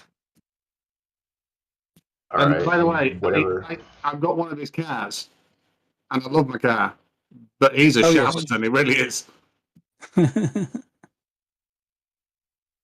Really hard. I'm trying to see how much tax money they get. It's hard to find. At least I haven't found it yet using Google. It is. If you watch Thunderfoot's video, he breaks it down from their annual report, which I think is where he gets it. It says in total, U.S. taxpayers paid SpaceX more than $3 million. That's it? No, that's not it. Taxpayers might, but a government subsidy is not classed as that, I don't think. If you look at their annual report like Thunderfoot did. Well, the problem is they're combining loans, contracts, tax credits, and subsidies. So you might say, oh, they got a tax credit of $1 billion, so they got, you might be adding that all up and making it sound worse than it really is in terms of just literally giving them money. But don't be a SpaceX fanboy, please. Well, again, I'm not. But if you believe in that stuff, you would have to be. They've done some quote unquote cool things if it's all true and real, right? Like, even if the rockets they've built are real, those are cool rockets. Like, NASA has never built rockets like that to go. They actually wait a minute. Let me stop you right there. They actually have. And if you watch Thunderfoot's video, because he breaks it down and he shows you that nothing of what they did is anything spectacular. It had already been done. What's it called? I'll just Google it. Well, it's on Thunderfoot is the YouTube thing. And if you just do a search on there for like SpaceX, there'll only be like 3 or 4 videos there. Like, this is something that they came up with or that they've actually done? No, it shows video of the self-landing prototype rockets that had nothing to do with SpaceX, that were done many years before. Okay, prototypes, but not in the field, or you don't know? Well, yeah, it launched and it landed. Yeah, successful landings. I remember seeing it in the video. Well, so why 20 prototypes? It makes things why a lot is cheaper. NASA using SpaceX rockets then? That's what doesn't make sense then. Because the budget is so small. Because I actually read the paper from when the current head of NASA took over, and there was a strategy outlined whereby, because the budget is so small comparatively to everything else, including inflation, what they decided to do is focus on big picture, and they don't class like supply missions or launching satellites as big picture anymore. They wanted to put that to private companies, and that could be covered under different government contracts that are actually outside of NASA's budget. And if you look back at what, quote, NASA has built, NASA still had all the big contractors building parts. So NASA was more of a central figure. So contracting with United Launch Associates and SpaceX is far more removed, where each of those are more in control of the total product than NASA's paying for performance. Like Boeing Starship, like that hasn't crapped out. Well, now that's not NASA's fault, is it?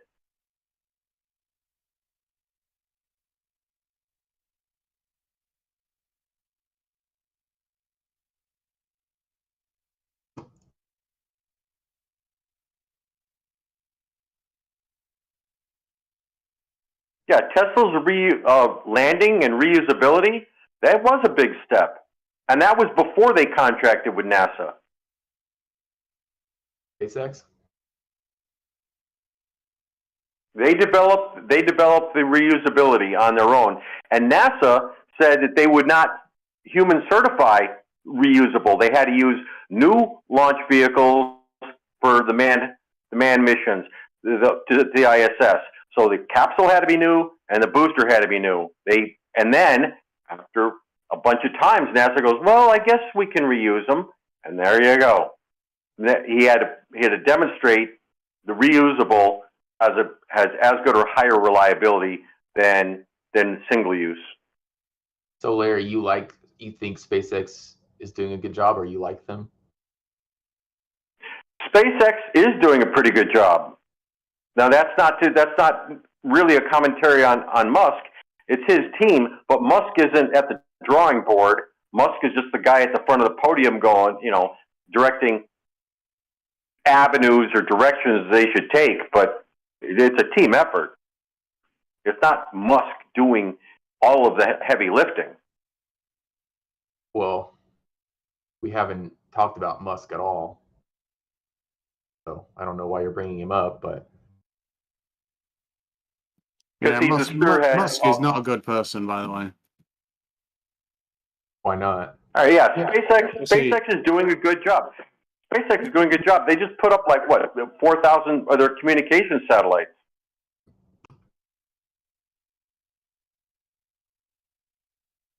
Yeah, now Musk is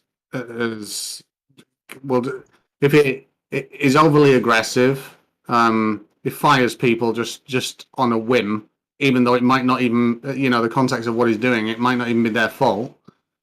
It's all right, but anytime you involve SpaceX, you always include, Musk is,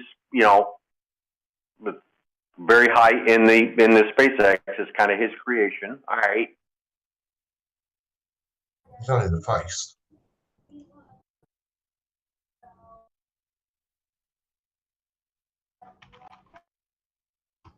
I actually, believe it or not, I can actually speak and say he's an asshole at Tesla. I cannot speak and say that he's an asshole at SpaceX because I just don't know.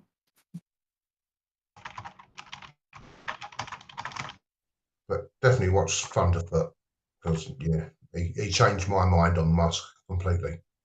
Oh, he's done some brilliant videos. I mean, not just on Musk, but yeah. Oh, I'm subbed. I watch them all. Oh yeah. So it seems like Thunderfoot has a little bias against Musk and SpaceX, perhaps. Only like a physicist has a bias against non-science. Yes.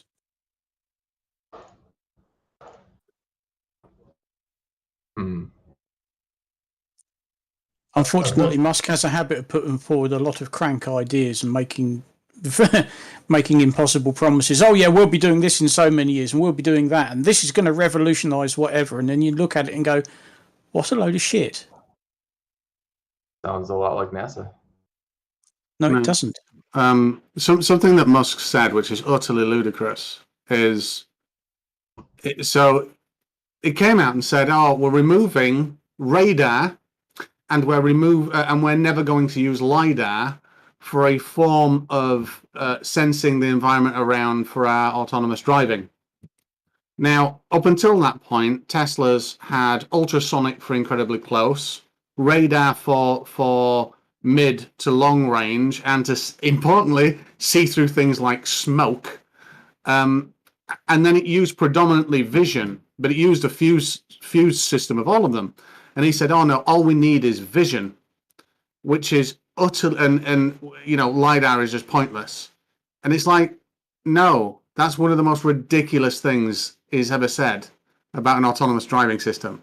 And unfortunately, if you look at the autonomous driving systems that are around today, that some of them are responsible for driving like hundreds of thousands of miles by themselves autonomously. All of them use lidar, and none of them are Tesla. Yet you'll get Musk coming up saying, "I'm the authority in this." And he's just an asshole at it. It really is. I'm back, bitches. I heard something that Chris Berry say that NASA never had the technology of landing rockets back down. Do you say that, or do you? Wait a minute. Last bitchy thing about Musk that might be terrible is, so we've just got in our office Starlink. I know you don't believe in satellites, Chris, but just for the sake of this, say that they exist. We've just got Starlink for internet, and we've got the dish on the roof, and it tracks the satellites and all that kind of stuff, and it's absolutely fantastic. And then I started thinking, what if Musk is like the world's ultimate evil villain that presents himself as this I want to save the environment kind of guy, just so that no one notices that he launches 4,000 or 5,000 satellites that are going to encircle the globe, and then one day he's going to flick a switch and little cannons are going to come out of these things, and he's going to hold us all to ransom. Oh dear. Right. Yes, did you say earlier that NASA didn't have that technology of shooting rockets and then landing back again?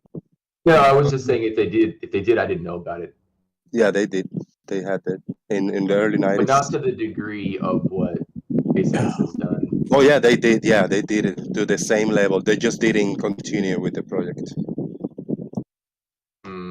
I saw some videos. None of them went to supposed space and back, I guess, or wherever. Yeah, they had some developmental experimental rockets, right? So the idea was not new.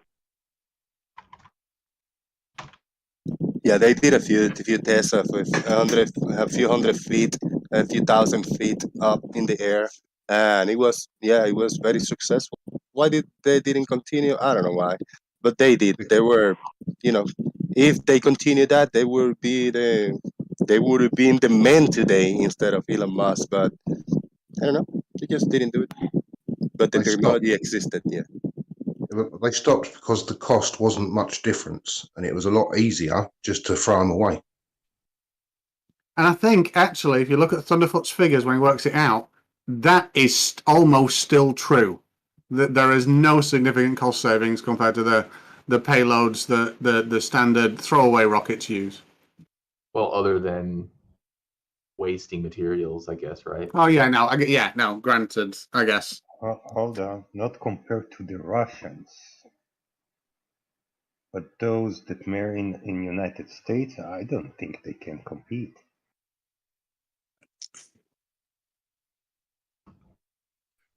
Throwaway society, including space. What's funny about Musk, though, and I'm sorry to go on about this, but everybody thinks he invented PayPal. No, he fucking didn't. He actually got fired from it, but he kept his retention shares in the exit package, which made him a lot of money. Everybody thinks he founded Tesla. He had nothing to fucking do with it. 2 other people did, and then he moved in and managed to get them out. It's just so not what people think. Yeah. Well, he kind of makes that obvious when he has these big shows about, oh, look, we're going to have a Tesla robot, and it's a guy in a skin-tight suit. You know. I'll piss myself watching that. Oh, that's just so fucking hilarious. And this guy's just sort of prancing and throwing himself around the stage, and Musk has made this announcement that here's the new Tesla robot, and it's a bloke in a fucking suit.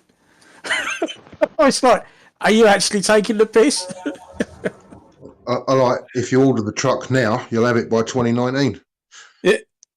Yeah. What was that the same one that had got like bulletproof glass until he threw something at it and it shattered? No, I think the best one is the big semi Tesla truck, which was meant to be, in its millionth delivery by now or something. Yeah. I think the best thing that Elon Musk have done since the beginning, since he bought those shares on PayPal and all that stuff, is do the hair implant that he's got going on. He's the best choice he can. Yeah. He looks all kinds of professional now with hair. As a bald man, I disagree with you. I guess it's then why did Elon put hair on his head then? Because he's vain. Thank you very much. Go ahead, Nick. I take it you saw the breakdown on the Hyperloop. Oh God, the Hyperloop. I just keep thinking monorail. Yeah, the fan reactions to that was just the best, absolute best. Oh, they absolutely hate Thunderfoot over that, don't they? It's the moment he puts out a video even vaguely criticising Musk and anything to do with him, they go absolutely apeshit. When Thunderfoot is 100% correct. Exactly. Those criticisms. Yes. What are you going to say, Chris? You still get a beef with NASA?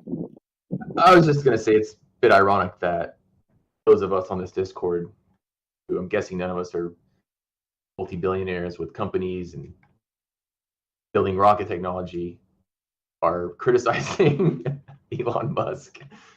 It's just a bit funny to me, but whatever.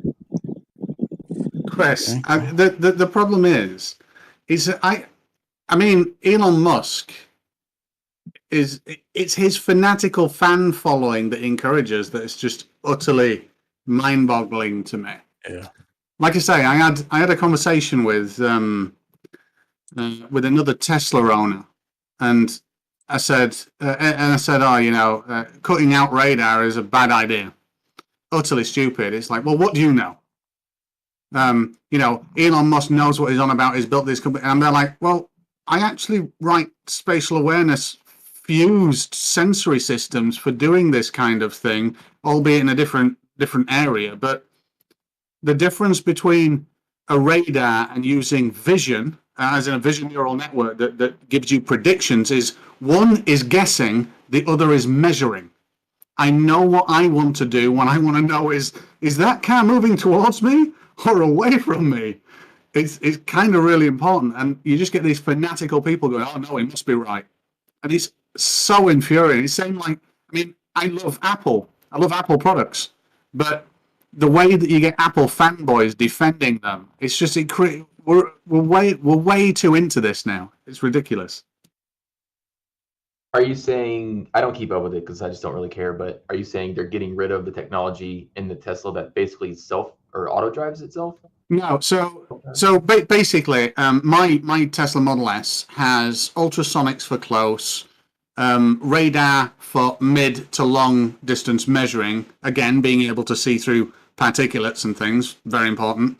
And then it's got an array of 8 cameras, I think, or 12, it might be 8, 10 or 12, I can't fucking remember, that just uses 2D with a little bit of parallax, but vision neural networks to guess distance. So you're actually running it through a machine learning system, and it's coming back saying, I think this is a car, and it's probably 20 to 25 meters away or something like that. Now, that One of those is a guessometer. Now, sometimes it's going to be wrong, so you have to err it on the side of, well, I can't tell that it's going to be wrong, so I'm going to brake. Whereas if you rely more on the measuring capability of it, such as the other sensors, like radar, for instance, then you know the distance. Now, Elon says all you need is vision because humans navigate around on vision and we do fine. And it's just such a ridiculous statement because we can't tell that a car is 20.5 meters away traveling at 30 fucking mile an hour towards us. We cannot do that with our eyes. It is a ridiculous statement. You need radar and time to determine that. So are they replacing it with something, or? No, they're just relying purely on a camera system, not the ability to measure the accurate distance anymore. Although, saying that, I did read an article earlier that said he might have changed his mind on LiDAR, and that's because someone's come along and said, hey, look, if you're not going to use radar, we're going to use laser range and detection here because we need the distance or else we're just going to cause accidents. Well, they're already having accidents in the current models, so I don't know.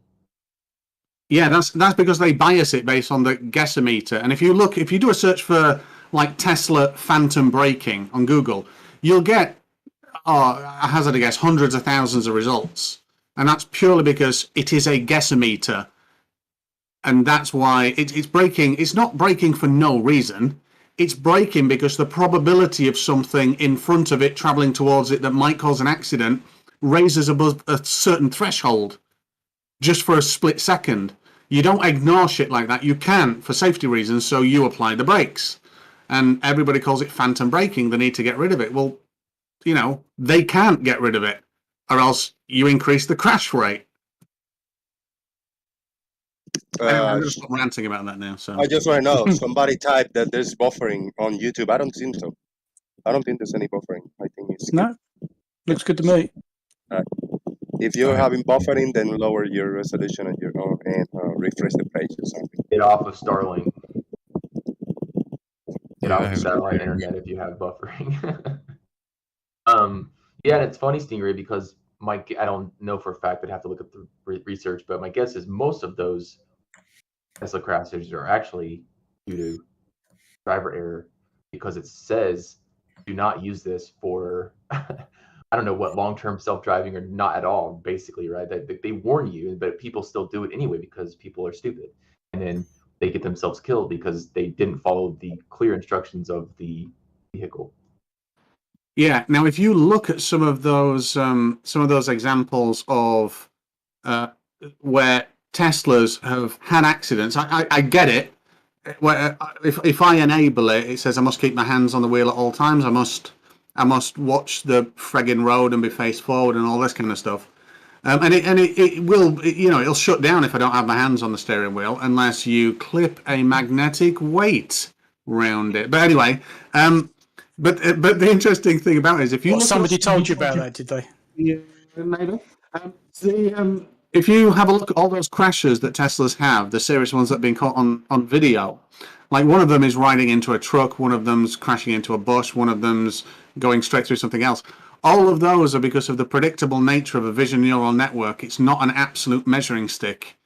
Biasing radar and LiDAR over that would have made that not a crash. It would have made it a stop. And I do know that for a fact.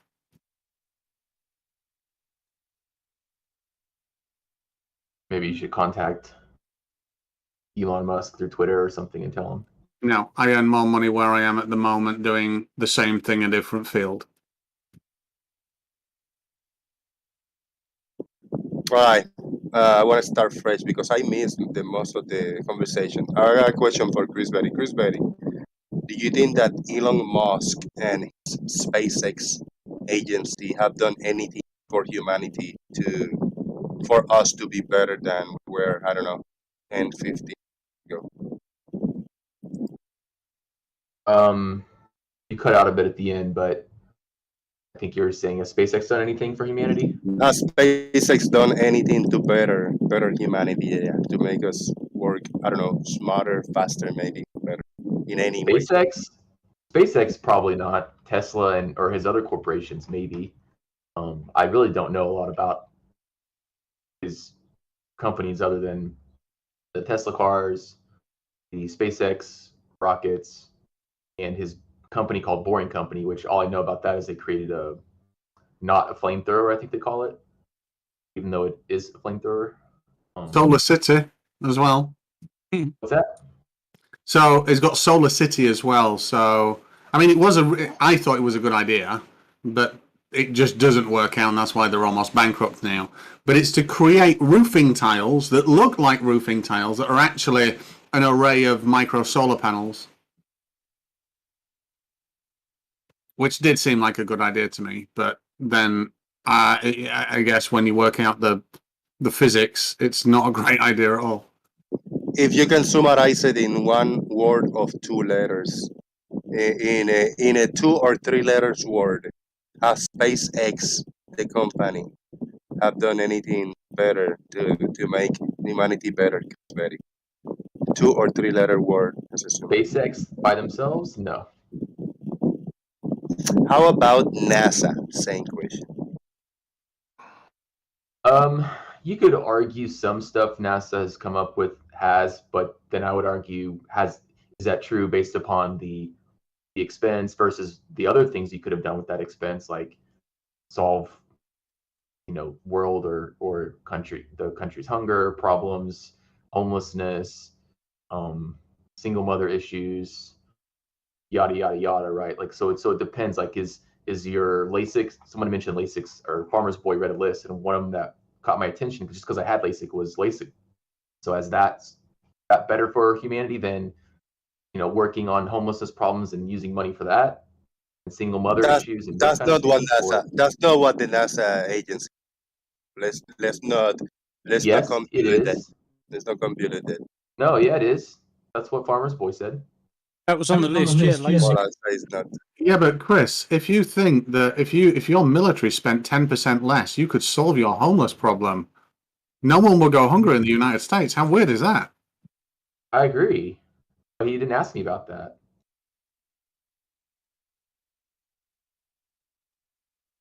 I don't disagree, Stingray. It's kind of sad, actually.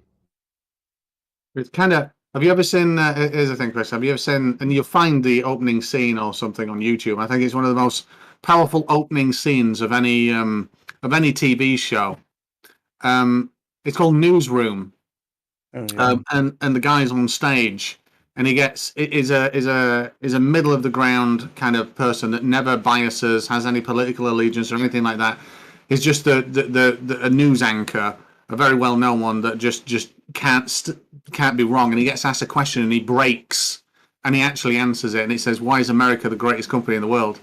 And the stats that he starts reading out is just amazing, because he says, and you can look these up, and they're true. You only lead the world in like 3 categories. Wait a minute, what was it? 1 is number of incarcerated per capita. 2 is the number of grown adults that believe in angels. And then 3 was something else. Oh, 3 was military spending, where you spend more than the 10 next military forces combined. And I think he says 7 or 8 of which are allies, which is just like ridiculous. The link's in Daily Boom. I can't think of the actor's name now. No. Jeff Daniels. Yeah, Jeff Daniels. Brilliant. Yes, that's it. Yeah, I've seen that. That's been out for a few years. Sounds to me, Chris, like you're just picking on NASA then. Well, I was specifically asked about NASA, so. But you complain about NASA's budget when your defence budget is massive in comparison, and you actually agree that it could be less and would have helped your country out. So you're picking on NASA. No, I told you I was specifically asked. I've already mentioned the DoD budget earlier. You didn't answer. You wanted to mix. You wanted to say that NASA in relation to single moms and homelessness and all of that shit. I'm talking in general. I'm not talking specifics. I'm talking in general. Have NASA helped the evolution of humanity? Are we better today because NASA is around? I say yes. I would have to say no, because a lot of those things other people would have done anyways through private enterprise, which a lot of them were done. Somebody posted an article to the auto landing or self-landing rocket called DCX. Well, a private company called McDonnell Douglas built it, not NASA. So yeah, NASA took it over. Sure, they took it over, but McDonnell Douglas, a private company, built it. So all these things, SpaceX is a private company. All these things, Now you're talking now you're going to La La Land, to the land of what if. Yep. And No, you're not accounting. You're not looking at reality for what it is today. You're looking at what could have been. Well, it is what is. McDonnell Douglas built that DC-3 or DCX, whatever it's called. SpaceX built. And the reality is that NASA. The reality is that NASA exists today. It was all built off Who the back built of Saturn NASA. V? It was Boeing, North American Aviation, Douglas Aircraft Company, and IBM. They build all sorts for all sorts. They build components, they build sections, they all do it. They've done it the last 50, 60 years. Grow up. It's always been that way. NASA doesn't have any big factories. They don't do that stuff. They get subcontractors that do it. Yeah, you pay somebody else to do it. Put it Are we together. talking supply chains? I love supply chains.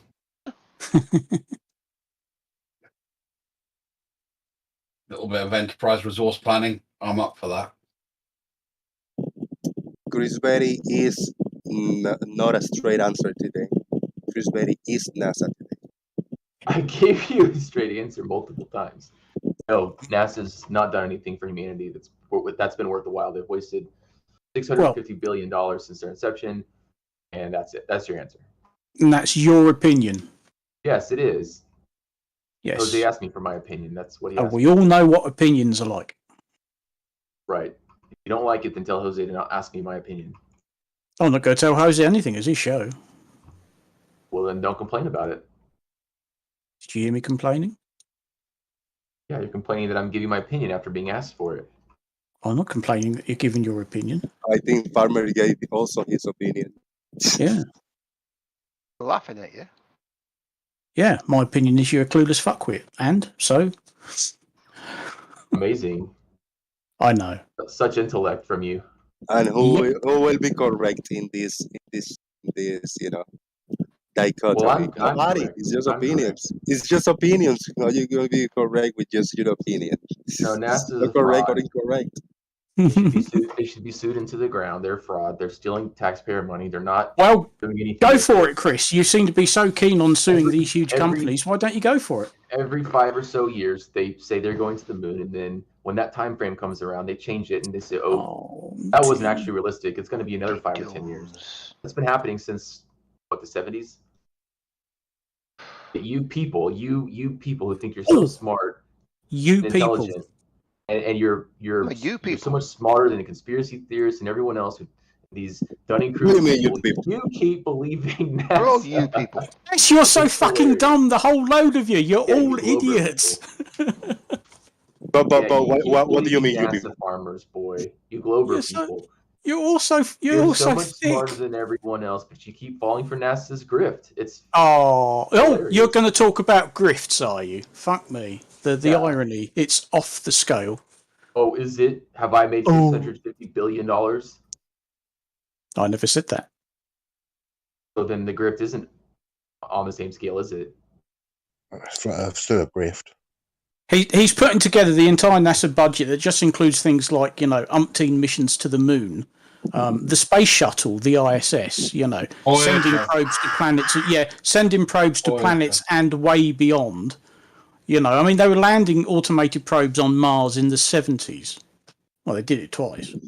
Let me ask you, Chris. Let me ask you, how is that PBS lawsuit going? Shout out to Anamorphic Mind for the super chat. Well, if I had the money to start the lawsuit, I would. Or if somebody would do it, is there anyone? If there's any lawyers listening to do it pro bono, we could get something going. You talk to your body, Riley. Talk to your body, Riley. Well, he's in the UK. I need someone in the US. PBS is the United States. You know, you know the attorney fee is nothing because anyone will do it free for you. Because if they lose, they don't lose anything but the time that they probably didn't have much to do with anyway, and you left with the expenses of the side you're suing in case you lose. Talk to Get it? Mr. Rottenborn, and the Amber Heard lawyers. Maybe they're available now. Take this into account before you hire any lawyer that will do it pro bono. Google Mr. Rottenborn. It's not what they do. They'll take it on contingency. Shout out to C4, man. Yeah, we gotta get together. It's been a while, man. You gotta have it at me. No problem at all. All you got to do is convince any lawyer that you've got a case that he can win. He will take it on contingency. Well, lawyers will take any case no matter what if you pay them. No. Yeah. No, there's more to it than that. So it's not just the fact of which you're paying them, it's whether the lawsuit is ethical, and the lawsuit must not be frivolous. Both of those can bring them into no, you said anything. Both of those would bring them into disrepute with the bar, and they can be struck off for it. So they're not going to risk their livelihood just to pursue a case. That's right. hilarious. Hilariously factual. I agree with you. Yeah, hilarious. Funny or not, it's still true. So you're saying no lawyer's ever taken an unethical or improper case to trial or defended such? No, I'm saying that when lawyers do that, they risk their career. Well, so an honourable, decent lawyer will not do that. That's my claim. It's very hard to prove that. That's like saying you can't defend this because you don't truly believe it's defensible. Well, no, I did. No, I didn't say that. Well, you did say that. No, I said if it's ethical or frivolous. Like lawyers are just ethical, honest people out there not doing any, not going after the money. Oh, okay. Every group has its shitheads, Chris. I'm not saying that all lawyers are absolutely pure. That was neither a frivolous or an unethical case from the point of view of the lawyer, because the first rule of a lawyer is to believe your client is being honest with you. Right, and you can believe anything you want to believe.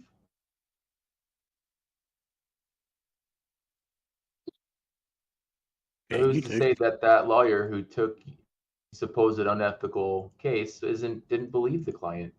I mean, goodness sakes, you have murderers being defended by lawyers, so I don't know what you're talking about. Yeah, because everybody has the right to legal representation. Exactly. And you're allowed, and the point is you're supposed to defend your client to the best of your ability, whilst maintaining, the truth. But do you think no lawyers ever thought their client was guilty and still took the case? Of course they do. A lot of them do. And that's where normally a lawyer will say, hey, this is an indefensible case. I will take a plea deal in America, because you have a shit fucking system where basically you get people to cop out and admit guilt when they're not, for the fear of the actual consequences if they are proven guilty and they don't take a plea deal. It's such a shit system. You don't have plea deals in your country? I think if you just pay Riley the trip to the United States and just giving a shelter while he taking care of the case, he's got 100% record, so you should get the money back when you guys are all done. Well, Riley is not a lawyer, and he'll admit to such, so I don't know why you keep bringing him up. He never lost a case. That's because he's never prosecuted. He's never pursued a case. Come on, don't as a lawyer. You have to be a licensed lawyer in the United States. You have to pass the bar exam, all that jazz. Yeah. So here, a solicitor in the UK cannot act as a lawyer for you. They can advise you. That's what they're there for. But they instruct a barrister. So there's a difference in the UK between a solicitor and a barrister. Maybe Ranty Flat Earth will cover to your case, Chris Berry, if you go public.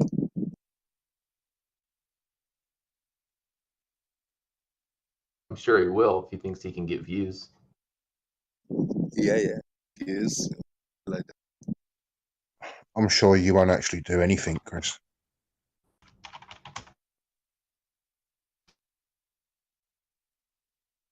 I'm a really good lawyer. Riley's got a 100% record. No, I just want to know what Chris would actually sue NASA about. Yeah. What's the loss? What's the harm? Well, there's a lot. Tax dollars, emotional harm, psychological. Yeah, specifics, mate. What do you mean specifics? How they caused you emotional harm? PTSD from their lies. Lying about Okay, so that's not clear. So can you name a specific lie that they have told you? Yeah, that they went to the moon. Okay, do you have Earth proof that actually says that? Well, no, I mean the Earth is a globe. I mean that's an Of course, it's observed fucking fact. round. You have psychological conditions because they lied to you. Now you're going around spewing the same lies. It's no, I'm a skeptic, Chris. So you can join the lawsuit, I look at things skeptically. Which is why I have certain positions that I do. And when it comes to the flat Earth, I have a lot more skepticism about the claims of the flat Earth versus the claims of the globe when I look at the amount of evidence present for both. So you're probably, when you say you're a skeptic, you probably lean your skepticism towards the official narratives in most of these cases. Am I getting that correct? No, I'm a skeptic based on claims. So for me, claims require burdens of evidence. And when I look at the two claims that are on the table, the Earth is flat and stationary, versus the Earth is, in a solar system revolving around the sun, a heliocentric model. All the evidence that we have to support that, going back hundreds, if not thousands of years, the fact that it has efficacy, the fact that we use it on a daily basis, to get to places, the fact that we know where all the continents are and their relationship to each other, because what you have to deny at a very basic level is the Tropic of Capricorn is bigger than the equator.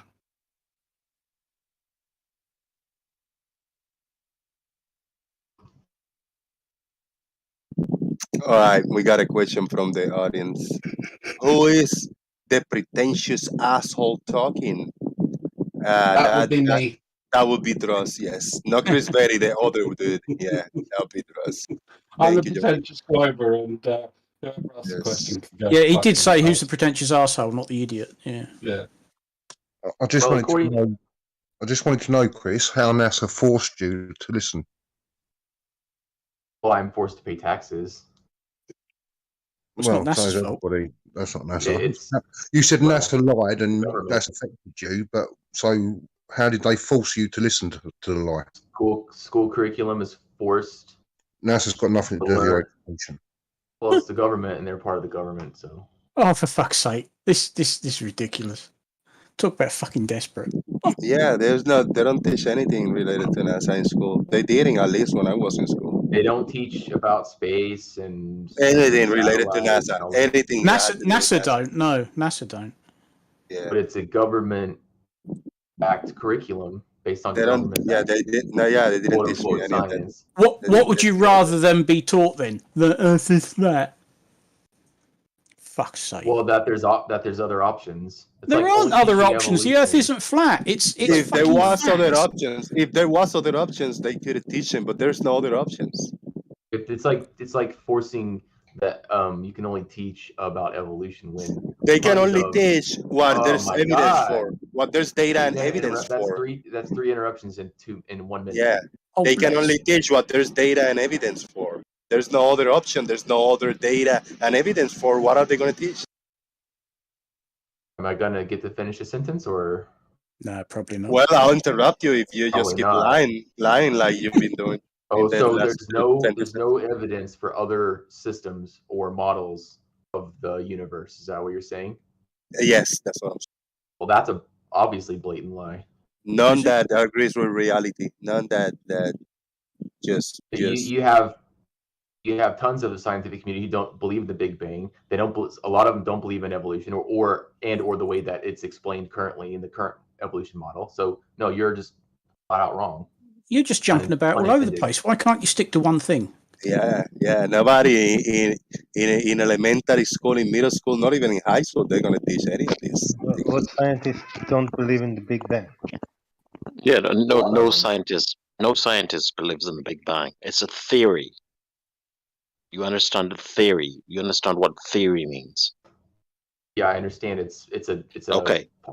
They don't believe it. It's not some kind of religious doctrine in the scientific community. How many theories community. have been disproved over the years? Any? The theory that you are actually living will probably be disproved in the future. I've got a horrible feeling he's conflating the two definitions of the word theory. No, I'm not. These idiots usually do. I'm definitely not. Are you saying no scientific theory's ever been disproven over the years, after new evidence has been found? Oh yeah, the ether. Yeah, that's a good example. Yeah, that's brilliant. Yeah, well done, Okay. Charky. That's Right, they were thank you. convinced there was ether. There was an ether, and of course Fine. there isn't. So that means that your theory is potentially debunkable or whatever. That's how science works. That's how science works. So why are you saying that? Welcome to science. The only thing we can teach because it's because it's what is known. So it's what is known as for today. But do you understand what an empirical What is observation understood. is, Chris? Chris Berry, can you hear me? Oh my God, Tusk. Oh wait, is that Truss? What's his name? Or Terse? Chris Berry. Terse, is it? It's Hey, Tusk. For Tusk, fuck's what's sake. up? All right, guys. Hello, I don't hear him too much. Let's give Tusk the floor for the.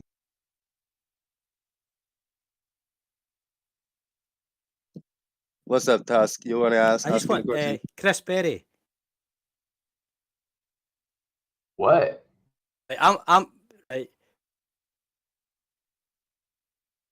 Say something. You probably have an audio issue. You're probably listening through the watch page or something. Sort out your microphone. my microphone's fine. Hang on a second. Okay, so you can hear us in real time. I can hear you guys fine. Chris Berry, can you hear me? Let's try now. Try now, Chris, to see if he can hear you. Yeah, I can hear him. He's just not finishing his sentences. He keeps saying my name and it people were stops. talking. Right, okay, I'm a lawyer. So what's your problem? If you've Where got are you a free lawyer? time with a lawyer, doesn't matter. Doesn't? I'm You not know all the licensed to laws of practice every in the country? US. However, the criteria needed to start a case is more or less the same. So what's your grievance with NASA? Specific, not that you had to learn about it in school because that's not NASA's problem. What specifically is your grievance with NASA? How would you build a case against them? Well, you'd have to prove fraud, which I get would be hard because everyone's going to believe them because it's NASA. No, you don't have to prove fraud unless you're going to try and sue NASA for fraud. Well, Fraud. that's what Okay, we'll go with fraud then. Fraud. How did they commit fraud against you specifically? Or are you taking it a class action?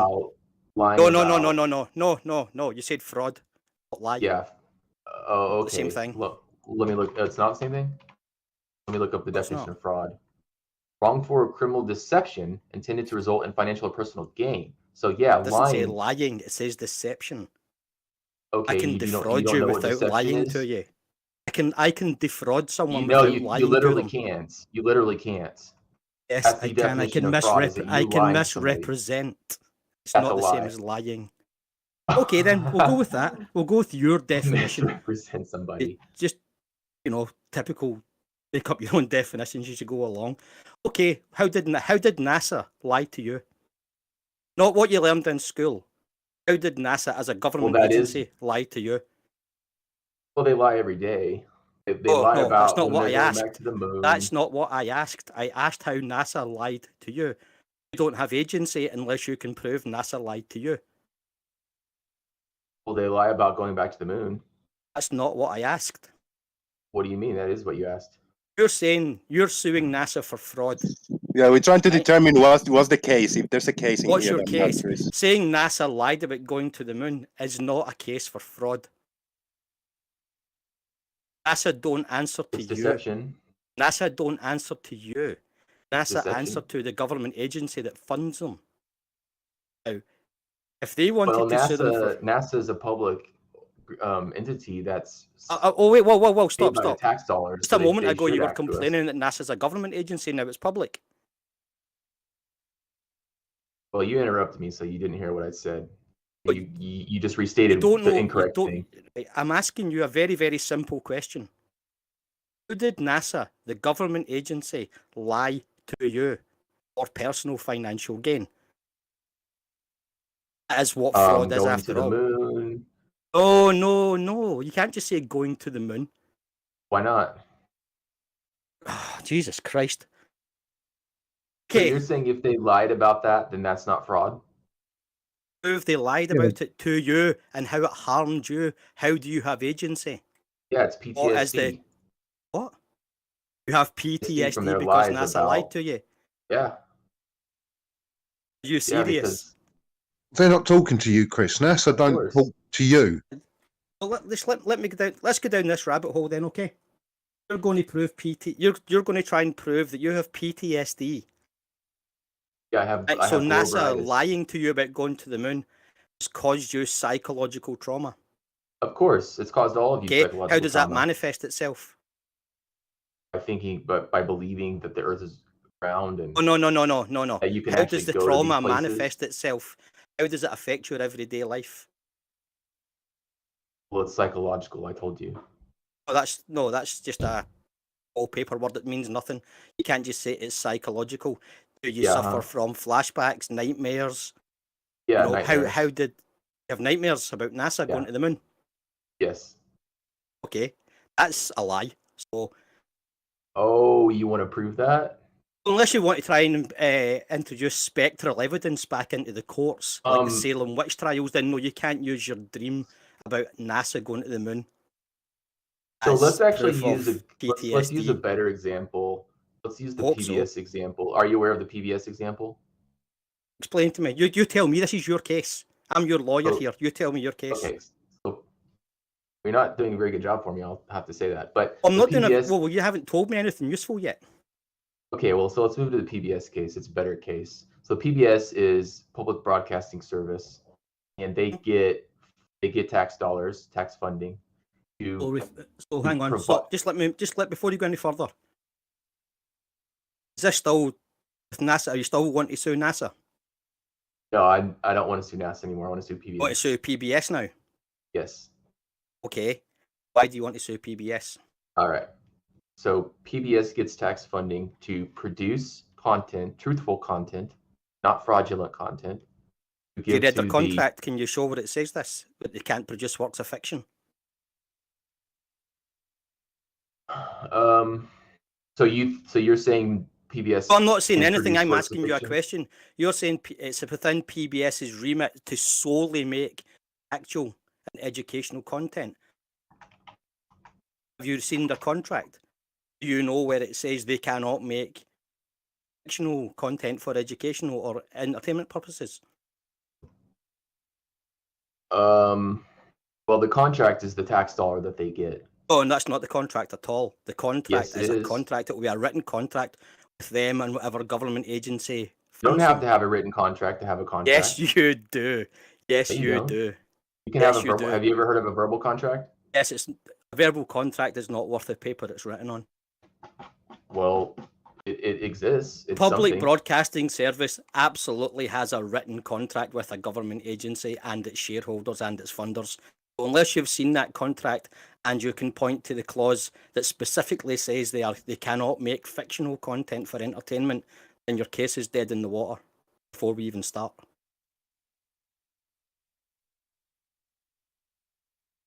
So, you still want to try and sue PBS?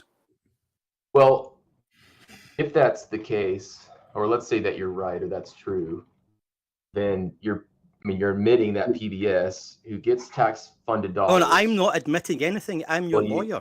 I'm asking you questions. I just said if it's true. I'm going along with... No, you said I admitted.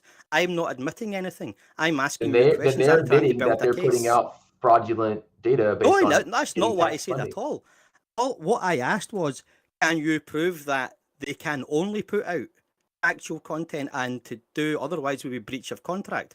I didn't admit that they do make fictional I will contract. guarantee you that I can prove that Your guarantee, unless you have that contract in front of me, is worthless. I'm not taking on a case on your guarantee. No, I will find it for you, but I can guarantee I can find. Well, don't come into my office without it. Then PBS is that their reason of being is to put out truthful, honest content for their listeners. Where does it say that? All right, I'll go find it for you. Oh no. Continue the show until otherwise. So we're not going to sue NASA anymore. We're going to sue PBS for putting out content that was purely for entertainment and not educational purposes. How much of PBS's funding comes from the government, Chris? It doesn't. $1 is all I need to have a contract with them. No, you do not have a contract with PBS. Yes, I do, via the government. No, you do not have a contract with PBS. PBS is a publicly funded service. You do not have a contract. They're using public funds to defraud You're too their far removed. viewers. And apart from anything else, you turned PBS on, so any harm is largely self-inflicted. You are not forced to watch PBS. You chose to watch PBS. Ergo, any harm is self-inflicted. That's false. I didn't choose to give them tax dollars. Well, no, but you didn't choose to give Medicare tax dollars or welfare tax dollars. You don't get to choose where your taxes go. Your taxes go into a pot, and it's shared out between them of not committing fraud. It absolutely does. It absolutely does. Can I get a quick intermission right here? Just want to read a comment by Truth Nerds. Big thanks, Jose, for bringing on the renowned legal expert Chris Berry. I can't wait for the trial. The UK's top lawyer like Anthony Riley and surely lining up for it. The top lawyers like Riley are lining up for it. But that was with a big $100 by Truth Nerds. Holy shit, man. That's a big help, brother. Thank you. That's almost half an hour. No, that's if you present yourself as an educational platform, you cannot then claim entertainment. Yes, you can. Of course, you can. Oh, you can. The works of Shakespeare are entertainment, but they're educational. So yeah, it's that doesn't defrauding No, you do not understand what defraud means. PBS have not defrauded you by making content that is fictional. If they present themselves as being an educational platform, then they are. Okay, are the works of Walt Whitman educational? No. Not. The words of Walt Whitman, one of America's greatest poets, are not educational. No. No. Well, it depends on if it's part of an educational curriculum. So that is then. It could be. It depends. PBS definitely is because they show PBS shows in classrooms. Okay, there. So we're getting close. So we've agreed that the works of Walt Whitman are educational in context. Are they entertainment? Not if they're educational. But have you never read a poem for enjoyment? Yes, but if it's in the context therefore of a it's classroom... educational. Oh, therefore you interrupt me again. Wow, what a surprise. No, I'm not interrupting. I'm trying to explain to you. No, you're interrupting me every time. So you interrupted me when I was halfway through explaining to you. No, I didn't. That works of fiction can be both educational and entertainment. I just said that it depends. If you're in the context of a classroom and you're presenting a work, including a PBS documentary, as educational material, it's educational. It's not entertainment. It can be both. You've just shot yourself in the foot. You've just admitted that it can be both. So their case fails on that score. It's like this show. It's like this show, Chris Berry. It's entertainment. Exactly. It's entertainment, but we learn in the process. If PBS present an educational program, and the educational content are the works of Walt Whitman or choose any other author you like, then it can be both educational and entertainment and fiction. Because the works of Walt Whitman are fiction. Let me read you what PBS says on their website. PBS and our member stations are America's largest classroom, the nation's largest stage for the arts, and a trusted window to the world. In addition, PBS's educational media helps prepare children for success in school and opens up the world to them in an age-appropriate way. You take that as educational or entertainment? Arts. Why can education not be Can entertaining? arts be Very first educational? sentence she said it presents the arts. PBS presents the arts. And a Arts are trusted. by definition. Yeah, look at a screenshot of something that went down on PBS. Look at this: art and entertainment. Look, shout out to PBS. No, it says largest classroom, trusted window to the world. PBS's educational media helps prepare children, blah blah blah. So I told you it depends on the context. You can have where in that arts mission are statement? entertainment, and you can have arts that are educational. Where in that mission statement does it say that it is solely a platform for educational content and not I told you entertainment they're or fictional? presenting themselves as an educational. No, they are platform. not. Your interpretation of not? how they present themselves is irrelevant.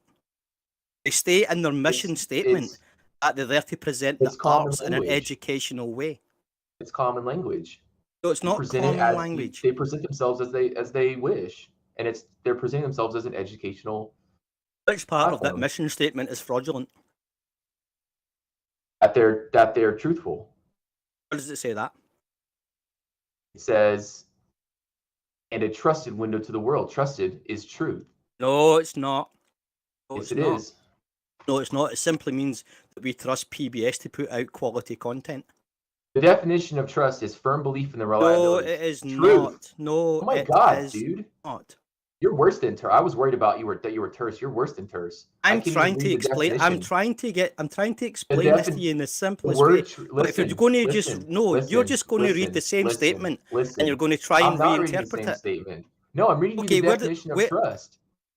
The word truth is literally in the definition of trust, but you didn't let me finish again, so you didn't know that. Okay, go ahead then. And when you've done, Trust. right, just when you've done, tell me where it's fraudulent and what part of that mission statement is fraudulent. Trust, the definition, firm belief in the reliability, truth, ability, or strength of someone or something. So you have truth in the word trust. You have trust are two in the separate. statement. Those are two separate uses of the word truth. Those are not the same definition. Those are two separate definitions. I trust, in my country, it'd be the BBC. I trust the BBC to put out quality content. That doesn't mean I trust everything the BBC says. Not the same thing. I mean, I just read you the definition. The word truth is in the definition of trust, so I don't know. So that is a definition. I trust my partner. It doesn't mean I truth my partner. Definition. That's meaningless. So okay. So far we've got that PBS put out content you don't like. How is it fraudulent, and how has that caused you harm? Well, it's they're teaching false information that harms society. What false information are they disseminating? Okay, so that's where we get to the specifics. There's a specific video that they claimed they were proving the Earth is round by using a helicopter moving up and down, and it is 100% verifiably provable that they faked that footage, inserted the helicopter into the same helicopter into two different scenes, and lied on their own program about what they were showing. Okay, do you have that clip? I can get it for you. Do you know the people responsible for making the clip? It was one of these Stephen Hawking episodes. I'll have to Google it. Okay. Yeah, you can. If you find that, you can share all the links that you want, but I will not screen share that because in that time, I know one or two channels has got strikes for that clips. Okay. I don't want to take a chance. Is it possible that they simply edited two things together to make it simpler for children to understand? And it wasn't a deliberate lie, it wasn't willful fraud? No, it's not possible. And even so, even if it was, even if that one example was edited in such a way that it falsely represented the results, that still does to fraud.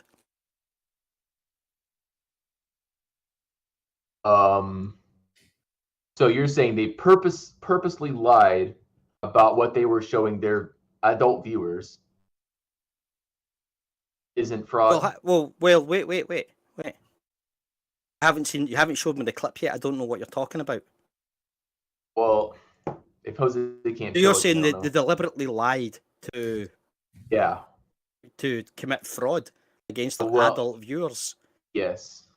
So you'll have to prove that it's a lie, it's a deliberate lie, and it was done in breach of their contract with the government. If they deliberately edited the clip, that's a deliberate lie. They've made a deliberate falsehood. No, it's not. It's not. It's not? Not at all. No. Have you never watched a TV program where there's a jump scene? Is the It's TV edited. program PBS It's edited. educational platform, or is it not? It doesn't matter. It doesn't matter. I'm asking you it's a very simple question. It doesn't matter. Have you never watched a program where it's maybe like I've forgotten his name. There was that American guy that was the investigator who went after people who'd committed like welfare fraud and bogus mechanics who would double charge you and all that sort of stuff. And they edit the footage to make it more dramatic. Yeah, you've seen that. No, I have. That's an entertainment. You've never show? seen something like that on the television. You've never Not seen PBS. something edited for dramatic purposes. On a fake TV show, sure. No, on a real TV. Dog the Bounty Hunter does it all the time. You're comparing Dog the Bounty Hunter with PBS? No, I'm not. What I'm saying is that you are. Editing is a trick often used by TV companies to dramatize a rather mundane event. It doesn't mean they're committing fraud. There is to try and keep your attention, to play the dramatic music, to show the chase. But then what it turns out is actually it was all just for dramatic purposes. So is that fraudulent? I've lost interest in this conversation. I'm not surprised you have. Yeah. I'm really not surprised. You haven't I'm not got either. the first idea what you're talking about. You don't just okay. get to redefine words to suit yourself and walk Well, into a that's court of when law I read the and definitions of say, words and you well, don't agree with them. That's they the definition edited this for redefining them. dramatic purposes, therefore it's fraud against the general public. That's not If how you anything edit works. something based on knowing that you're lying and the edit is a lie, You will that's have fraud. to prove that not only that they lied, that they deliberately lied, and that lie was to push an agenda, which you still That's haven't easy. proven. That's the easiest part. No, it's No. not, because you No, haven't you- proven It is. anything so far. You Ju- don't. Just a second. Look, they edited the video. That's a given. Yes, we Yes. once see one background, the other time we see another background. But do you know for a fact that what they said, the elevation the helicopter was, the distance, is false? Do you know that to be false? A lie. Huh? You went there with the helicopter, you tested it, and you know that it's impossible. No, I'm you? trusting PBS. I'm trusting what PBS tells me in their own programming. Well, they told you the helicopter is some elevation and they can't see it. Never mind what video they show you, that's what they're telling you.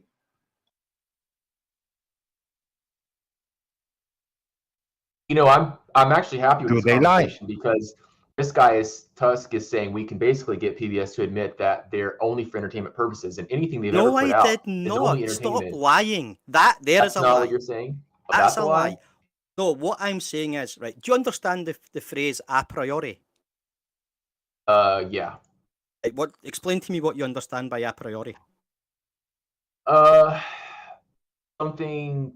Well, a priori, I just know it's like before proceeding, something like that. In the words of Nathan Oakley, you're presupposing the outcome of this case and you're trying to work backwards to find evidence to support it.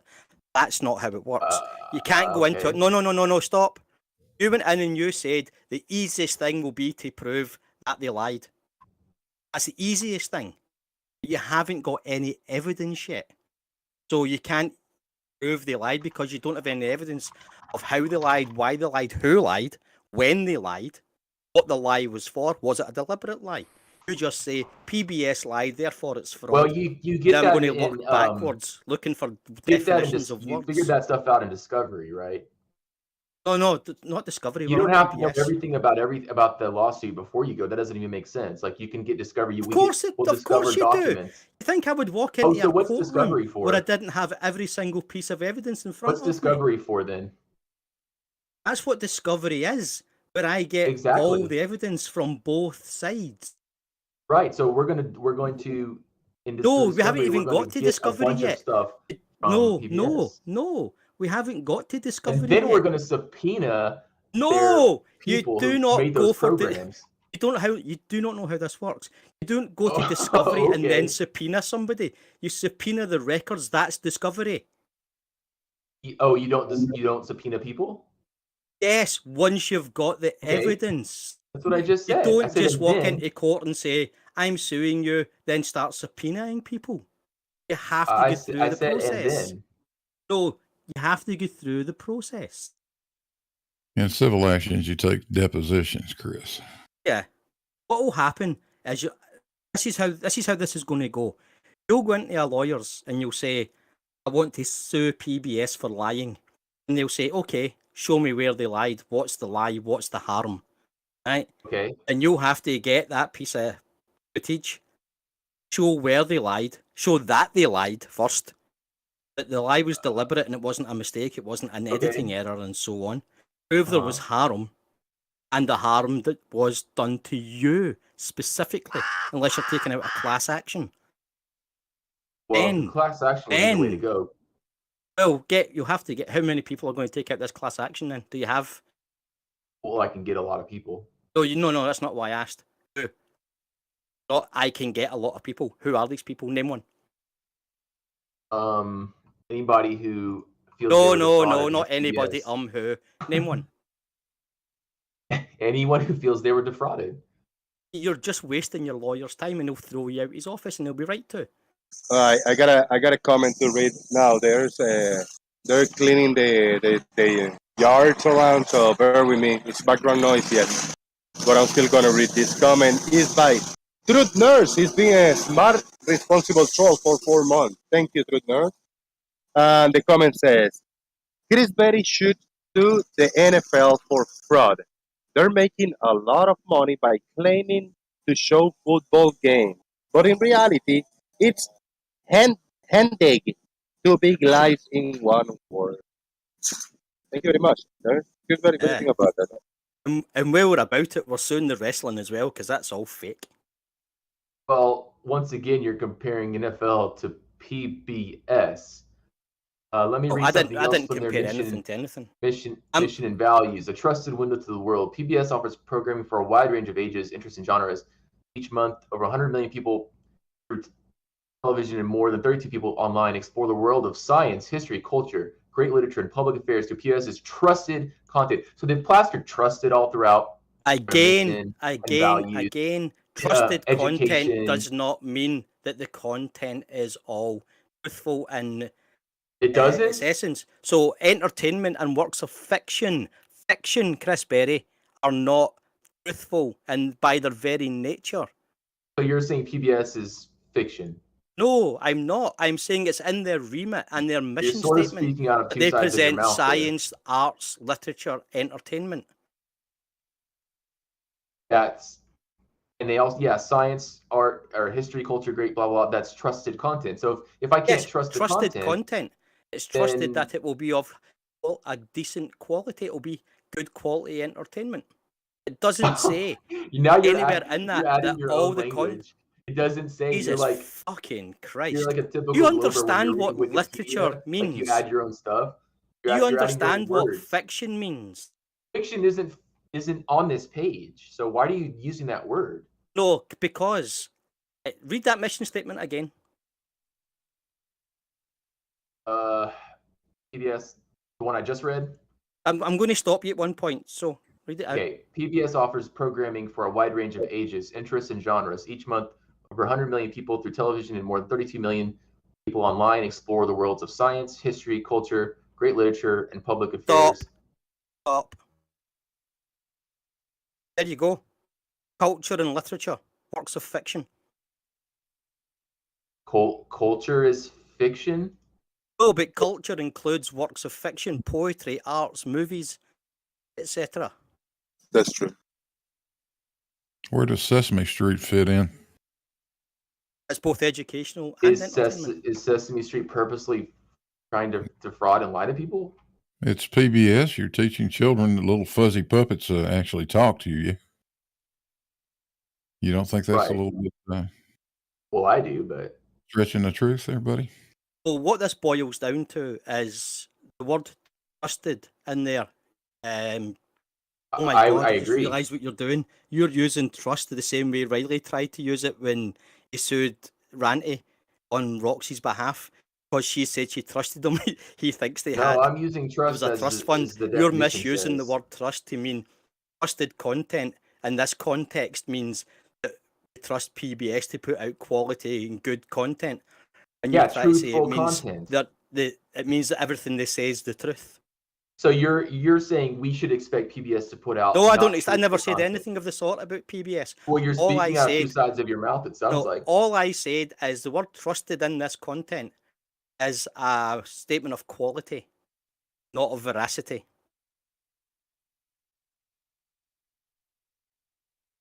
I mean, the word. If I watch if PBS puts out a program and it's a period drama, a reproduction of Jane Austen, I'll trust that they're truthful to the source material. It doesn't mean I have to believe what the people on screen are saying. Doesn't mean the same thing. You know, I'd be happy if they just came out and said that either they did. They say it right there. They say it right there in their mission statement. Or that this was all entertainment and not for education. They say it. You just read it out twice. No, I didn't. They cater for all ages, covering a wide range of genres: fiction, culture, literature, arts, science. They didn't say history. Fiction. You're adding your own words to their literature is fiction by definition. No, there's non-fiction literature. That's not literature. Literature is works of fiction. All right, let's look up literature and see if you're right. For fuck's sake.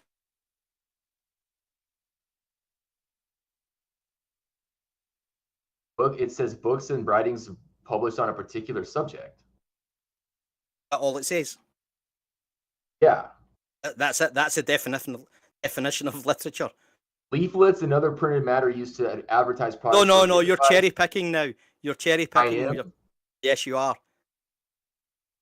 Look up great works of literature. Perhaps you didn't know that literature meant more than just fiction. Oh, imagine that. It's got more than one meaning. Is that possible? You didn't know literature could also be Is it possible then that you didn't know trusted had more than one meaning? Is it possible to know that you didn't know you're trusted had the word fucking moron, Chris Berry. You think you're smart, but you're stupid, and you're showing everybody how stupid you are now. Based on the definitions of words, and you don't like it. Oh, so far we've went from suing NASA for lying about going to the moon, and now you're looking up works of literature to try and prove that they're not fiction. You think PBS read? Do you think that PBS reads out fucking plumbing catalogs? Literature as an art when they talk about literature, they're talking about the works of literature of Charles Dickens, Walt Whitman. You're putting your own bias on it. This says no, it's not, because it's what PBS does in various nonfiction genres such as biography, diaries, memoir, letters, and the essay. Yes, with its broad definition, literature includes non-fictional books. So you're wrong. In the context of the PBS mission statement, they are talking about entertainment. They're presenting works of literature. You keep adding in words that aren't in their mission statement, saying that's what they mean. How do you know they mean not that? That's exactly what you're doing. Do you not see how that works? No, I'm not. I'm reading the words and I'm looking at the. No, you're reading the words, but you're misunderstanding deliberately. I feel every single one of them. I'm reading words like educational, trusted, classroom. Yes, yeah. No, there again, that there is cherry picking. I published the definition of literature in the chat if you'd like to look at it. I did too. I just posted literature as an art form can also include works in various nonfiction genres such as biography, yes, diaries, in memoir, the context of PBS. So you think PBS doesn't publish anything but fiction? No, that's no, for fuck's sake. Is that what you're telling me? That's not what I said. In the context of this, It they're is what you talking said. about their arts programs, yes, and they're presenting works of literature. It is purely for entertainment. So they're not purposes. presenting works And of nonfiction literature? yes, can I finish a sentence, please? They are presenting works of fiction in an educational way. Those two words are not mutually exclusive. You cannot prove fraud. This is why I was going down this particular road. The fact that it says education, comma, entertainment, comma, doesn't imply that all their content is educational and truthful. Just because it said trusted, it does not say anywhere that they will only present works of historical and scientific accuracy, does it? No, So it then you doesn't. can't trust them to do so. They're a Which is fucking also TV fine. station. I don't trust Which is them to also do anything fine. but programs out. So why are people using that as proof of the globe Earth? No one did. Who did? Who did that? It's all over YouTube. You No. Stephen Hawking. Name me one person who Okay. used PBS as proof of globe Earth. Hold on. Right. I will. I'll accept that there is, but you can't just say everybody. You have to name somebody. Some prime cherry pickings coming up. Oh, absolutely. I love people who think science is definitions in courts. So we're going to find somebody who has used this PBS program. Okay. Helicopter as proof of globe Earth. Arizona Public Media used their video as evidence. Okay, who did that? Arizona Public Media. Arizona Public Media. Yes. Okay. So what? Huh? So what now? What are you going to do now? You asked me and I gave you an example. Yeah, okay. You tell Now me, you're the lawyer. Right. Right, okay, but Arizona Public Media are not suing PBS. You are. No, but they're using their content. Oh no. Arizona Public Media are not part of your class action, are they? I've asked you to name somebody who used this PBS documentary as proof of the globe Earth. You've come back with Arizona Media. They're not part of this action, so that's irrelevant. And you still haven't proved or shown any evidence that the footage they're using is a deliberate lie and it's fraudulent. And it goes against their mission statement and their contract with the government agency that funds them. So let's say it was a deliberate lie. How would you prove that? Because people have proven deliberate lies in the past. It's you that's to prove it, not me. Well, you're the lawyer. I'm asking. No, it's not for me to prove it. It's for me to represent you in court. It's not my place to prove it. People have proven things like malice and fraud in the past. That's not what I asked you. I don't So it's care possible, what anybody isn't else it? has done in court in the But it's past. possible, though, isn't it? You're making this seem like it's an impossible task when we know it is possible. No, I'm trying to. The whole reason I come into this call in the first place is to show you that you do not understand how the law works. You can't just say you're a liar, I'm suing you, and that's that. You have to show that A, it is a lie, and B, that it caused you harm. And so far you've got it's a lie because it's obvious. That's all you've got. So I'm asking you, before I take this to the court and present my case to the court and see if the court will pursue it, what is your evidence that the footage of the helicopter is deliberately fraudulent and it's against their contract and it caused you harm? I can prove all those things. Oh, well, do it then. Do it now. Here's your I'm platform. not going to do it now. In fact, I got to I bet you're not. I just bet you're not. Well, it's too hard to do it here. What am I going to do? Post a video clip and you're going to say, "Oh, that's not." Oh, proof, show me. that's Tell not blah, me. Blah, blah. Tell me how it's fraudulent. I did tell you. No, you didn't. You said there was an edit somewhere. Yeah, there's an edit in the clip. Okay. They imposed the helicopter. Okay, right. Wait. Okay, we've got an edit in the clip, right?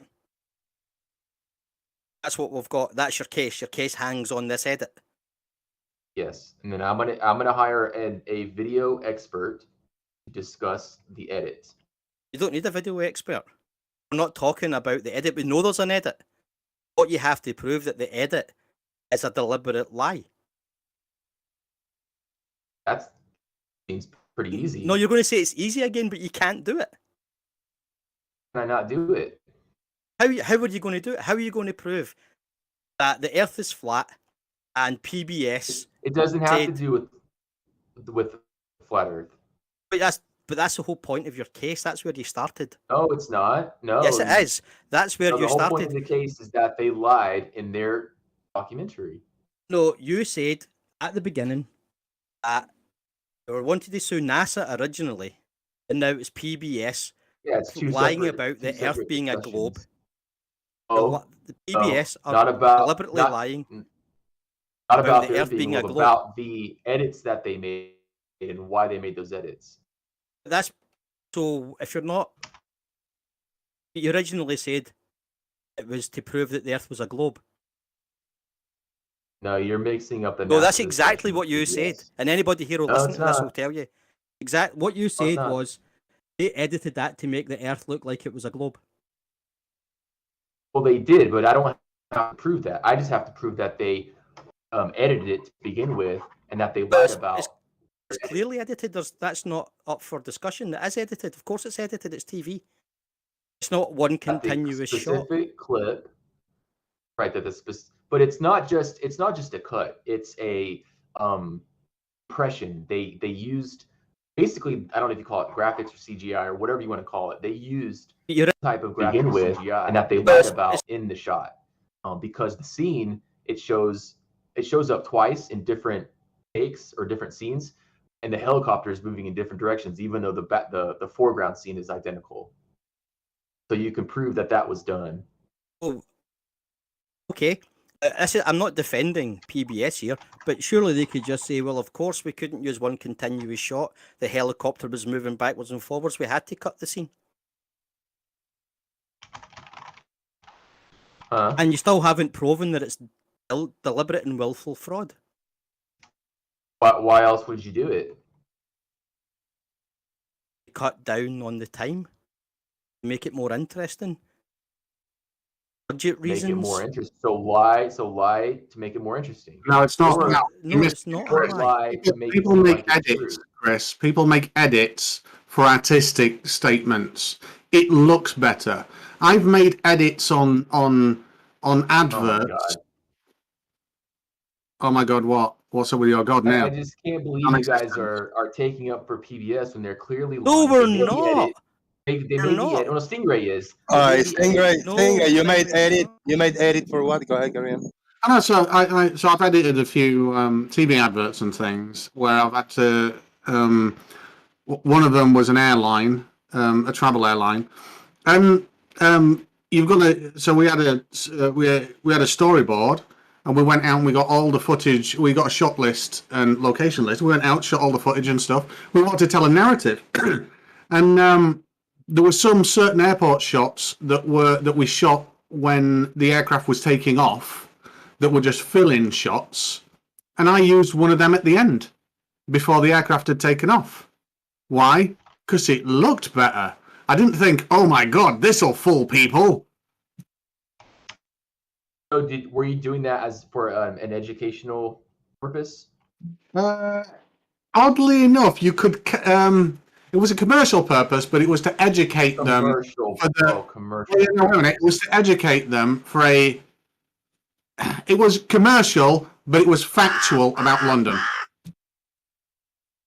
You know, I once wanted to sue a airline here in Israel because they advertised their airplane flying, and you see the sun through the windows from the other side. But when I went on the airplane, the first thing the steward told me is shut the window. I said, I don't want to shut the window. I want to look out. No, shut the window. Look, you advertise your windows open. Why you tell me to shut them down? To shut it. We should sue them. I think that's a fraud. Yeah. So Right, I got a comment. So far, we've got. Oh, sorry. Go ahead. Let me do.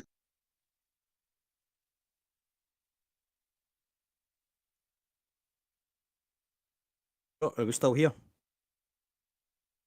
Oh, I muted, but I was reading it. Did it go mute as I was talking? Yeah, you were muted. Mr. Victory Radio with a big tenor super chat. Thank you, Mr. Victory. Chris, you are a joke. You are playing the victim card about an edit in a video. Edits are made all the time in video production. Thank you very much, Mr. Victory is ready. So far, we've got from suing NASA and the government to complaining about an edit in a PBS documentary. A fraudulent edit. Chris, you need a worst top videographer, JM Truth. Shout out to Truth Nurse for €2 super chat. You know JM Truth is a good videographer. Lily, let me just lay it out for you. So PBS I says doubt you can, but go ahead. So PBS says the Earth is round and we're going to prove it. So then they go and do this quote unquote experiment, and they use a helicopter. They raise the helicopter and they lower it, and they say, "Look, the helicopter is below. When you lower it, it's below the horizon." Except they edited it, they manipulated it, they CGI'd it to make it look like that. Are you telling me that that's not fraud? Okay, two things. Can you prove it? And can you prove that they wouldn't have been able to prove it in any other way? Did this edit? Can you prove it any other way? Flat? No, let me finish my sentence. Did this edit prove that the Earth is a globe and it couldn't have done had it not been edited? Well, that's not the point. The point is they said yes, they were that trying is the to point. prove. It's You're not. saying it's fraudulent. It for is. it to be fraudulent, let me finish. You're saying that it's fraudulent. For it to be fraudulent, it would have to have the outcome will have to be manipulated. It will have to be a different outcome than the outcome that they would have achieved had they not edited it or manipulated it. Can you prove that?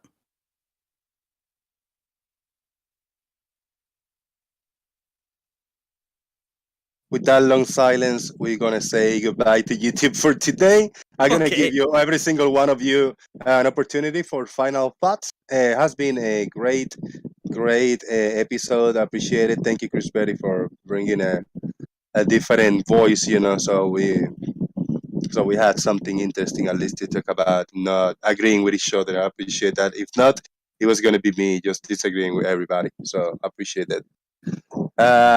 Let's get final thoughts. First of all, thank you everybody for watching. Thank you for checking in. If you haven't hit the thumbs up, hit the like, please. Share the show. Leave a comment in the comment section when the video is up and rendered on YouTube. Leave a comment and continue the discussion there. I always like to read the comments. Other people jump in. Easier to find each other content creators. Blue Marble, thank you for coming in. You're muted. I see you. I'm Defen. Chaik, final thoughts. Chaik was the first one in here today. We had a little chat in the beginning. Final thoughts, man. Well, not much, I'm not into legal talk. I just want to remind everyone that the 12th of July, NASA will broadcast live CGI from the Webb Space Telescope fraud. So don't forget to subscribe to get notification when it starts. Thank you. Thank you very much. I appreciate it. Don't forget, everybody, to check next to the subscriber button on this video that the bell notification icon is on. It can go live at whatever time, and that way you guys get a place to come in and talk. Chris Berry, final thoughts. I don't know. It's fun to talk about, and I know everyone makes fun of me for the PBS thing, but I am half serious. I would love to sue them. I do think we could have a winning case based on the fact that they're publicly funded entity whose mission statements talk about trustedness, being trusted, education, classrooms, those kind of things. They then turn around and sell some of their products at least, which now perhaps you have a stronger fraud case. I don't know, selling potentially known fraudulent materials. So I don't know. Will it happen? No, I'm not going to take the time to do it. It's just not worth my time and hassle. I did contact PBS a few times about it, and they never responded. So, that should tell you something there, because if it was just an honest mistake, they could have just said that, or responded and said, "Hey, you shouldn't take us literally. We're just entertainment, right? Like, why would you have education plastered all over your site and your services if you're entertainment only? Like, that doesn't even make sense from multiple aspects." But I'll keep pinging PBS. Maybe one day they'll respond to the accusation. All right. Discord user, thank you very much. Appreciate for coming in. Dr. Bro, thank you for coming in. Blue Marble Science, are you there for final thoughts now? Yeah, hey Jose. Had to step away for a little while. Thanks for doing the stream today. I think I enjoyed it. And you guys take care. Talk to you later. Thank you very much. I appreciate it. Yeah, it was a fun few hours hanging out here. Get it? Earth is live. Final thoughts.